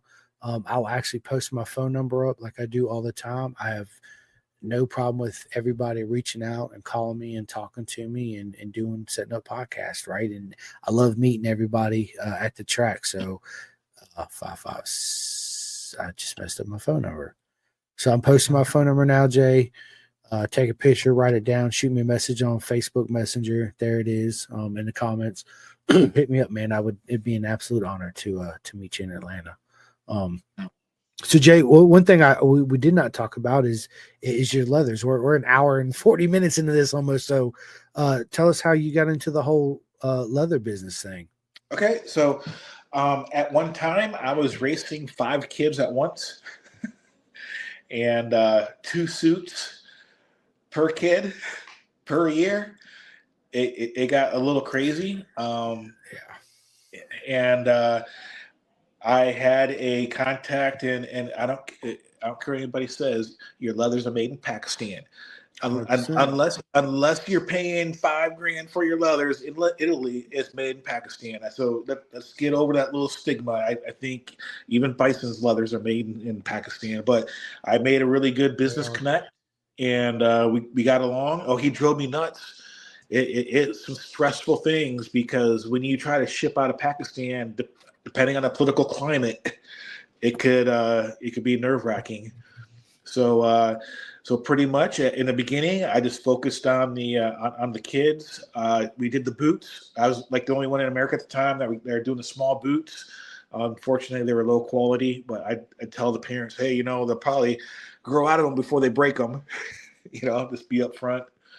And although it's since we're not racing as much anymore, it's definitely slowed down. But I still get people hit me up, and we'll do the measurements over the phone. FaceTime, measure this, measure that, and it's something that I make zero money on, because to me it was more important to get a kid going than it was to make a profit. So I might break even. I might make $5 or $50 or something like that. I tend to lose money, because what I do is I ship to me first before shipping to the parent. I learned some lessons on that. So yeah, it's Miller Racing. Like I said, it's slowed down now since the kids stopped racing, but for almost 5 years, my suits are everywhere, and they just keep on being resold. And I see them pop up all the time with a Parker, a Maddox, or a Hayden little name tag being sold again. So, but and parents really need to go through people like us, because even when you buy that leather, it might be $600, and you turn around, you sell it for $250, $300, in a year. What did you lose? And you're giving back to the sport. You're helping someone else out. So 100%. Made a lot of friends. I also say, if your kid outgrows a suit, or you as an adult, full custom suit people, listen, I'm telling you, as Hank will tell you the same thing. When you deserve yourself, love yourself, get a full custom suit. That old suit, take it and dude, take it to a tailor and have somebody make a backpack or a purse and give it to your wife for Valentine's Day or your mom or something, right? You can recycle it that way too. I'm a big advocate of just taking your suit and passing it down. Somebody somewhere needs it. They want to get into it, and it's a good way to also grow the sport and help them out. Another thing that I've been doing, I got a bunch of notes written down. I'm going to all my local dealerships here in Roanoke, Virginia, talking to all the managers. I'd like to go down there and post up maybe once a weekend, twice a month, and talk about all the customers that come in the door about track days. Hey, you guys ever heard of any track days? VIR into track days, this and that, corner speed. Get out there on the track, get people out there and educated and have fun. Right? That's why we get into motorcycles is to have fun. So. A lot of dealerships you go to, and I'm not saying they all don't do it, but the majority of the dealerships, they don't give a shit about track days. All they're worried about is selling that specific unit to make up their certain numbers to put money in their pocket and pay their employees, right? But at the same time, if you're taking the time to sell somebody a bike, a Gixxer 1000, or who gives a shit what is a Grom? Say, hey, you ever heard of track days? You're interested in getting track days? Here's some information. These are some numbers to call. Go check out these websites. That's another way to help get people in the sport. That's because Hank, a lot of people, out on the street, there's a lot of people don't know how to do a track day. I don't know how easy it is to sign up and get involved, right? And on top of that, what you need to do to prepare your bike for a track day, as far as safety wire and pour out the antifreeze, run distilled water or water wetter, or a certain type of antifreeze that's non-glycol based that are, AMA sanctions or Moto America and yada, yada, yada. That's something I see missing in our sport too, as well, as far as all the dealerships. Think about if 100 people walked in the dealership a day and you, out of that 100, 10 people sign up for a track day. Think about how much more busy track day organizations would be right now. Yep. So listen, Hank. The cement train that used to happen. Facts. Listen, dude, this has been a shit ton of fun. Me and you're definitely going to sit down and do a part 2 on this podcast. But before we get off here, I usually ask about 30 minutes of questions. I'm only going to ask you a couple. I'm going to save the next for our part 2. I think it's important too that people get to know all my friends that come on the podcast as a person too, not just a racer dad or a leather guy or anything like that, right? Because then they connect to you on a more personal level, instead of the unobtainium kind of image everybody portrays in the paddock, so to speak, right? I know when I listen to podcasts, I want to hear what you guys do outside of the track and away from the leathers. And I'm a big family man. I eat dinner with my parents once a week, twice a week. I'm a dog lover. I love dogs. I got cats and dogs and all that good stuff. So first question I'm going to start off with you is, what's for dinner tonight, bro? Oh, so we had a lot of sports going on. We had a, what's it called? The food truck. The food truck comes in. It's called Carolina Bob's, and we had plates of chicken, green beans, mac and cheese. The other kids had the pulled pork with the baked beans. So it was a busy night. So we ended up just buying it out of town. I love it, man. I love it. Man, honestly, I didn't eat anything for dinner tonight. I'm on one of my fasting days. I got wrist surgery coming up on Tuesday, so I like to fast a couple times a month for like 3 days at a time. So this is my first day of full fasting today. So I didn't eat anything. I've been having a bunch of water sandwiches, right? Yep. So let me ask you this, bro. And this is a new question. I have not asked this yet, Frank. And Frank. I don't know why I just called you Frank. Hank, I'm gonna ask it to you. Dude, if you were planning a bank robbery, who would you bring with you in the paddock? A bank robbery. I would have to say my daughter Hayden. She's slick. She is good. Holy cow. So I really wish you would have seen her race and talked to her. what was beautiful about her, she would figure out somebody was going through turn one smoother, better than she was. And she had no qualms about going up, talking to this guy and whatnot. How you doing? And then all of a sudden, last thing you know is she's beating you through turn one because somehow she's interrogating you and you told her all her secrets. I love Oh, it, she man. she was a ninja. She was good, psychological ninja. I love it. I Yeah, love yeah, it. yeah. It does. So, Partner in crime. oh man, I love it. So you would bring her and who else? Uh who else? I would probably have to say Bobby Lou out of California because he's so unassuming, but smart as a tack. Like that guy's smarter than you ever know. But to look at him, he just looks so nonchalant. He'd get over on you easy. Yep, yep. I Definitely. love it. I love it, man. I love it. Let me ask you this: are you a coffee drinker? Black, 100% every morning. Yeah, I like black coffee. That's when you really get to taste what the coffee tastes like. And I used to be a big Starbucks guy, right? Then one day I was like, let me just get a black coffee, dude. And it tasted so horrible. I was like, what the hell is this? They're like, oh, it's our whatever. I was like, this is absolutely horrible. And yeah, I don't go back to Starbucks. Every once in a while, my wife will go through the drive-through, shut me up. I am a sucker for the Java chip Frappuccino. I ain't gonna lie.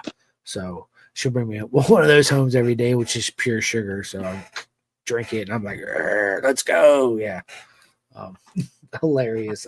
Dude, tell us something we don't know about Hank Miller. What people don't know.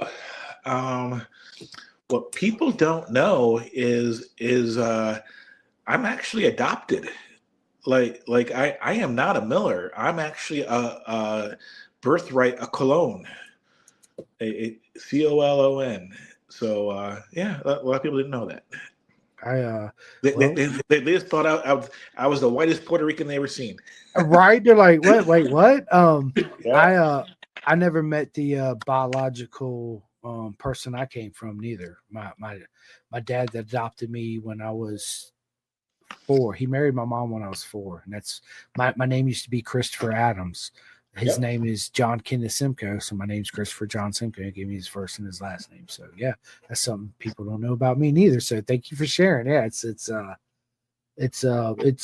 I got curious when I was young. He told me he'd help me find them, and I was like, you know what, I don't really care. You're my dad, so yeah, I let that go. But yeah, I feel you on that, man, 110%. What's your worst habit, bro?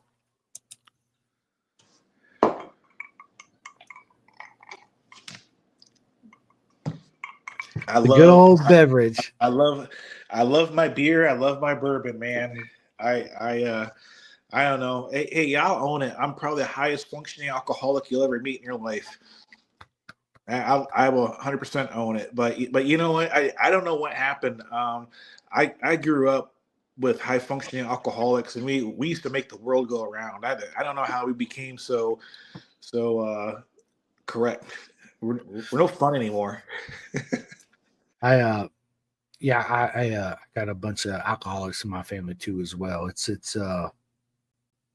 It's fun when everybody gets together, right? But it's also a challenge too as well. But it's some of the most fun. I enjoy a drink every once in a while too myself. I'm not a dark bourbon type of guy. Like I'm more of a clear guy. The darks just make me not so much of an asshole. They just kick my butt the next day. I wake up, I'm like, oh my God, I feel like I got beat up by Mike Tyson versus if I drink like a clear rum or a clear vodka or clear tequila, I'm good to go, right? The dark, my dad's a big bourbon and whiskey guy, and fuck, I can't remember the name of this shit. He bought this bottle. I'm not gonna say how expensive it was because my mom's listening. She'll absolutely murder him. And I was like, dude, I gotta try this shit. Like he spent all this money. I gotta try it. Hank, I took one sip of it and I was like, it was 140 proof, and I was like, holy shit, dude. Like this is intense right here. Yeah, freaking awesome. Let me ask you this, dude. I listen to a lot of audiobooks, and as a matter of fact, Hank, I am listening to I'm actually listening to Toby Price, Endurance, the whole, which is an amazing book. Actually only got about an hour and 27 minutes left into it. So I listen to, I mean, you name it, cookbooks, dude, Alien, whatever. I listen to Star Wars books. I listen to a lot of audiobooks. One of the best audiobooks that I've ever listened to as far as road racing goes, John Hopkins Leathered. What a book, man. Have you listened to that or read it? I have not. We know John. Yeah. Yeah, you need to listen to that book. It is absolutely mind blowing for sure. But anyway, going back to that, do you listen to any audiobooks or do you read books? No, you know what? I when I was younger, I used to read a lot of books, but I am addicted to YouTube videos of projects. I mean, I could for hours watch someone take something that's so shitty, tear it all apart, clean it up, put it back together, and then I like to flip things, right? And then see him flip it, and like I just it doesn't matter if it's a motorcycle, a car, I just love it. I flip I don't watch bikes too. TV hardly anymore. Yeah, I don't either. That dude, that's how I got my first Ducati growing up. I was like, I'm always gonna have a Ducati. All my friends like, you ain't getting no Ducati. So I bought some bikes and flipped them, and that's how I bought my first Ducati. So yeah, I love doing that. Something about turning wrenches in the garage with some music playing, maybe a cold beer, just jamming out, getting a bike going, and flipping it. It's a great feeling for sure. 110%. Do you listen to any podcasts you can recommend to people? I used to what's that one with Bobby Levitt? Track Days. That's my buddy Dustin Cornier. It does, yeah. I used to listen to that, but they love the Europeans too much. Drove me crazy. I love Europeans too, man. Come on, man. Like, I mean, my favorite production racing series in the world is British Superbikes. I freaking love BSB. Right. I popped in on a few of yours, especially I think you did one with Ella. Yep. Ella, man, she's such a sweetheart. Ella's gonna break a lot of hearts. She is. Well, she's been doing it for years. All the boys been chasing her for years in the paddock. Yeah, she's absolutely fast. She's got a right head on her shoulders. She's got the right mentality. She's absolutely gonna make it. We got my buddy Dominique Doyle listening right now. What is up, Dominique, man? Dude. Yeah, we used to do PKRA together. Dom's awesome, man. I got a picture with him at the 200, and it's always an honor to meet up with Dominique. I've always been a huge fan of Doyle. I love his riding style. His riding style is it's very unique. It's super smooth, and he's another one of those speeds of gods of speed, so to speak. Right? He's he's so humble. I met him through Dustin Apgard. Yep, he's another legend. Dustin was, yeah. One thing that I really like about Dominique too is how awesome he is, how he treats everybody in the paddock. How he's always willing to stop and talk to people, whether you're an adult or a kid. Always put that smile on his face, and to me, that says a lot about who he is as a person off the track as well as on the track, right? So yeah, he's absolutely an amazing human being. So thanks for tuning in, Dom. Let me ask you this: what's your favorite holiday? I love New Year's, man. Like we got the fireworks going, we got the fire, we got the eats, we got the food. Christmas kind of depresses me, but New Year's is all about starting over and getting those goals and looking back at what you accomplished. And I'm known through my neighborhood with some boom booms. I love it, dude. I love it. So I grew up being a huge Star Wars fan. Are you Star Wars or Star Trek? I was neither. I never got into that. No, I watched so very little TV as a kid, simply because I was the youngest of five. I was seriously outside. Like I was feral. I don't know. It was all about bikes and outside and woods and just chilling. I was too. I was outside go-karts, dirt bikes, freaking slingshots, basketball, soccer, climbing Shooting, trees. hunting. Yeah. Dude, yeah. So this is something I never said before, but me and my best friend growing up in Florida, we didn't have dollar bills. We had nickels and dimes and quarters our parents would give us. We'd go down to the 7-Eleven or whatever and buy candy, buy ring pops, all this shit, right? So one day we're like, let's catch some spotters and let's bet on the spotter whose spotter can beat each other. And we'd bet money on that, and we had a lot of fun with that. Catching poisonous snakes that we didn't know were poisonous. Yeah, we were wide open for sure. Yep. It was being outside. There's nothing like human nature. It's something I tell people too. Like, when's the last time you went outside barefoot in the mud and the rain and felt connected to the earth? Yes. Right. Well, we had no choice because we weren't allowed to wear school shoes. We got home from school, we had to take them off. I did too at my house. My mom, still to this day, right now, I go over there. She's this is how anal my mom is now. She's like, I love you, Mom, very much. Right? She's like, your shoes you gotta take them off at the door, and you gotta wear socks in my house. You can't go in her house barefoot now. You gotta have socks on. That's where she's at. So I make sure to bring a clean pair of socks with me every time I go to my mama's house. Just put them on the driveway before I go in. You're welcome, Mama. 110%. Yeah. It's hilarious. Let me ask you this, man. If you could have one superpower, what would the one superpower be? Ooh, I'd probably would love to read minds. You know how dangerous that would be? Yeah. That would be, yeah. I think, man, there's a lot of them. Like, who wouldn't want to be like Superman? I could fly and all that stuff, but I think teleportation would be really cool too. So, like, you're sitting here doing this podcast. Imagine if I just grabbed my laptop and went, and now I'm sitting in the living room where you're sitting. We're sharing a bourbon, doing this live together, right? That would be kind of cool. Save a lot of money in traveling for sure. In hotels, right? Yeah, that's awesome. Let me ask you this, man. If money was no expense, Hank Miller, and you had your own Twins Cup class in Moto America, what's the one manufacturer you would run, and who are the two current riders you'd put on your bike? In Twins Cup. I liked what I really seen out of Suzuki at Daytona. I think people are butthurt because of concessions, but I think it's going to bring the Aprilias closer to them. I would definitely do a Suzuki team, and I'm a Honda fanboy, by the way. So in the two riders, I would want Casey Davis, maybe. What a legend. And maybe Kensei. I'd probably want Kensei. Yeah. Kensei is he's absolutely. And Jesse Shredden would also be in there somewhere, but yeah, you could have a 3-rider team for sure. Yeah, go ahead. Yeah. I also asked the superbike question, right? If you had your own superbike team, what's the one current manufacturer? Who's the two current guys you put on your bike? I think Honda is underrated at the moment. I think Honda needs a freaking superbike team with some good. I would definitely do Honda.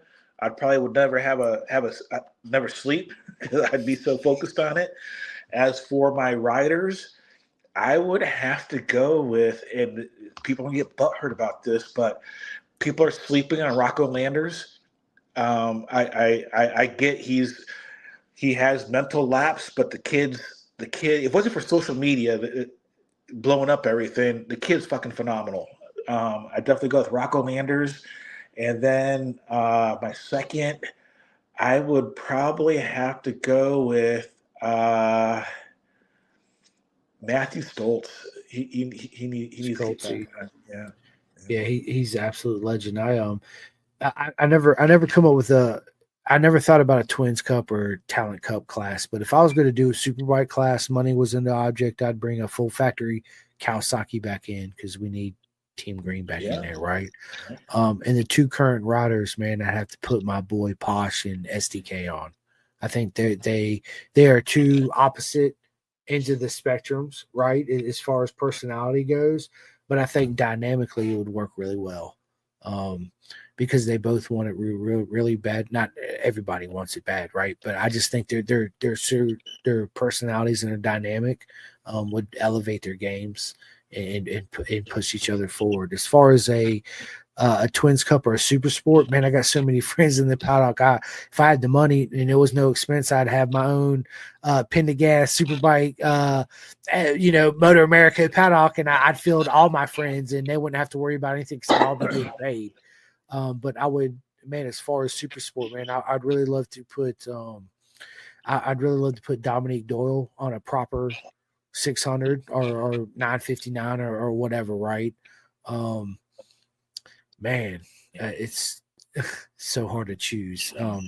I think Dominic would absolutely kill it. And man, honestly, I would like to see my buddy Isaac Woodworth out there too, or I can't forget my man Matt Chapin. I think he's another one. I slept on that kid. Not me. I don't know where he came from last year. He surprised the shit out of me. What's funny is when I was at Daytona. I'm good friends with his dad, Philip, and Matt, and I go give him a big hug, and I was like, "Are you ready for the weekend?" He's like, "Yeah." I said, "Well, my question to you is everybody else ready for you for this weekend?" He just kind of laughed, and he went out, and I said, "You're definitely going to win this weekend." And yeah, look what he did. He put it on the top box. So it was cool to see his progression too, because you seen the beginning of last year where he was good, and then something clicked, and once that thing clicked, it was game over, absolutely game over. So, yeah, and I'm happy for Karn's performance. My man Levy and Elisa and Isaac Woodworth, they're on a good team this year. Dominique's on a good team this year. There's so many different players that's moved around in the paddock. This year is going to be a really good year for sure for our sport. It's going to be good. It's a good year all around road racing, right? Whether it's ASBK, BSB, Alaman, TT, you name it. There's a lot of changes that's been going on. And the new news that dropped, well, it's not new, but it's what, a week or 2 weeks maybe. MotoGP is moving to Pirelli tires too as well, which I think is good for the sport. Honestly, Hank, I would love to see Tire Wars come back in Moto America. I'd love to see Bridgestones, Pirellis, and all that back in the paddock. It would create the Tire War again. It would also create more sponsorships for people, and it would also elevate the tire game right now in the sport. Not saying that it's not being elevated, but when you have that internal war, it progresses even quicker, right? So it would be nothing but good for the sport too as well. I get the whole one make tire rule thing. I get it. Level playing field. But how are you going to have a level playing field when you have certain tires that come off the truck that are made that month to certain people, and then as you go further on down the paddock, you got the same tires off the same trucks that are 8 months old? It's a dirty game, isn't it? It's a very dirty game, right? And don't think I don't notice this shit, because I've been in the paddock a long time. I notice this shit. Just my thoughts. But listen, Hank, this has been a lot of fun, man. It's been an absolute honor to have you on. We're definitely going to sit down for part 2. I'm gonna give my shout outs, and I'm gonna leave it to you to end the podcast. Once we end this, just stay on with me for another minute. We're going to go ahead and schedule our part 2 together. First and foremost, I just want to say thank you for everybody that watches and likes this podcast. It means a lot to me. It's an absolute honor to do this. If you guys have not yet had an opportunity, please go hit that bell, that ding, ding, ding. You guys know the deal and the routine, right? Big shout out to Next Level Financial, BisonTrack.com for all your leather needs. Also, my man Hank Miller too as well. Big shout out to Chef Eats. You guys can use a discount code Pin the Gas and get some money off those meals. They're absolutely amazing. Some of the best meals I ever had in my life. Instead of taking a grill and a charcoal to the track, you already got a generator. Just bring a microwave and a cooler full of Chef Eats. That's all you need. You have breakfast, lunch, and dinner. Super healthy. Absolutely amazing. Again, give back to the people that are giving into our industry to help us grow. We all thank you for that. Big shout out to my man Bart at TST Industries. The Clothing Kings. You guys and girls can go to theclothingking.co.uk and order all your Pin and Gas merch out of there from the UK. I get a lot of comments on my soft sale jacket, and that's exactly where it comes from. And it's only like 35 euros. shipping is a little bit expensive, but by the time you pay for shipping, shit, you got here in the United States, you buy a nice soft shell jacket, you're gonna spend $150 on it. You're still gonna be way under that, ordering that from them. They got beanies, hats, and all that good stuff. Big shout out to my man Eric at Superbike Supply. Do it for dad. Let's go. Big shout out to SFL Mini GP, RD Racing, and my man Jake Morris, Vet 2 Track for all my veterans out there. My buddy Jit Whitman has a program called Vet 2 Track. It's absolutely amazing. You guys go check it out. Flying Eyes Optics for all your sunglass needs. My Flying Eyes Optics are in my car, and these are it. Because everybody keeps stealing my Flying Eyes Optics. Yeah, so I started keeping them in my car. They're absolutely amazing sunglasses. They're made specifically to wear underneath your motorcycle helmet, or if you're a pilot, to wear underneath your pilot helmet. The arms bend like you twist them all the way around. They're absolutely super amazing. You guys can use a discount code PINTHEGAS10 for 10% off. Big shout out to 64 Degree Racing, Tate, for my custom 2-piece undersuit that's hanging up right here. One thing I tell Hank to people, ladies and gentlemen, don't show up to the track with one undersuit. Bring more undersuits than you bring underwear and socks. Trust me, you will thank me later. So will everybody else around you, right? So 64 Degree Racing, he has some of the best undersuits out there in the market. Big shout out to Ghetto Customs for all your custom body work. Chris Parrish, everybody knows who he is. Big shout out if you're in Pennsylvania, Cars Performance. There's no other better, the best dealership in Pennsylvania, hands down. Big shout out to KYT Helmets America. Big shout out to K-Tech Suspension, my buddy Birch, Kendall, and Dakari. RTR, Ready to Race in North Carolina. Coleman Power Sports here in Virginia. McLeod Escapes Track and Tour. If you ever wanted to do a track day on a MotoGP bike, look no further than him. I need everybody to go to Road Racing World and donate to the Road Racing World Fund for our air fence. It's absolutely imperative that we receive those donations. Those air fences are lifesavers for everybody out there on the track. If we did not have them, guess what? We're not going racing. So sign up, even if it's $5, $10, whatever it is, please donate. We will thank you later. If you're actually at a Moto America event and Chris Ulrich, the legend, offering his 2-up ride, I forget what the minimum donation is. I forgot to ask him. I'll shoot him a text. I think it's $350 or $400. You get a 2-up ride with Chris. He'll really show you the how late you can brake and how deep you can drive into the corners with you on the back of the bike, right? Big shout out to STG, Brian Van and Max Van, Drip and Wet Graphics, REB Graphics, and my buddy Gus Rodeo, GRG Graphics. Any one of those 3 people will absolutely take care of you and treat you right as far as all your graphic needs go. Big shout out to my man, my girl Aliki at Venom Undersuits, another custom 2-piece undersuit. Any of my European friends out there want to get proper coaching, look no further than Mike the Spike Edwards, 6-time BSB legend. You go to v121pro.com and sign up and get proper training by him. Big shout out to BTR, Build Train Race in Moto America, one of the best programs we have out there. Can't wait to hang out with all you guys and girls at VIR. Big shout out to Racer 401 program, tippingracing.com, Hyper Naked Suits, California Superbike School, UK, Moto Mud International. Big shout out to my buddy Cole King at King Performance, my buddy Kevin at SCM PRC, Turn 12, Obsession Engineering, my good buddy Dave out there in the UK, and last but not least, big shout out to BTI Photos and Fast Glass Media. So yeah, that's a lot for me. All these friends are my friends in the industry. You will not go wrong from ordering or buying any products from any one of these people. So yeah, that's all I got. Hank, tell everybody where they can find you, get in touch with you, get the leather suit, all that good stuff. So most of my business is done on our Miller Racing Facebook app. That's I think a lot of people's utilized it, and hey, my list is gonna be a lot shorter than yours. Hey, big thanks to anybody who has put up with Hank Miller all these years. I have been difficult. I have been wrong. I've probably been an asshole a few times, but I love you. We apologize sometimes, but all the race dads out there, man, we get it.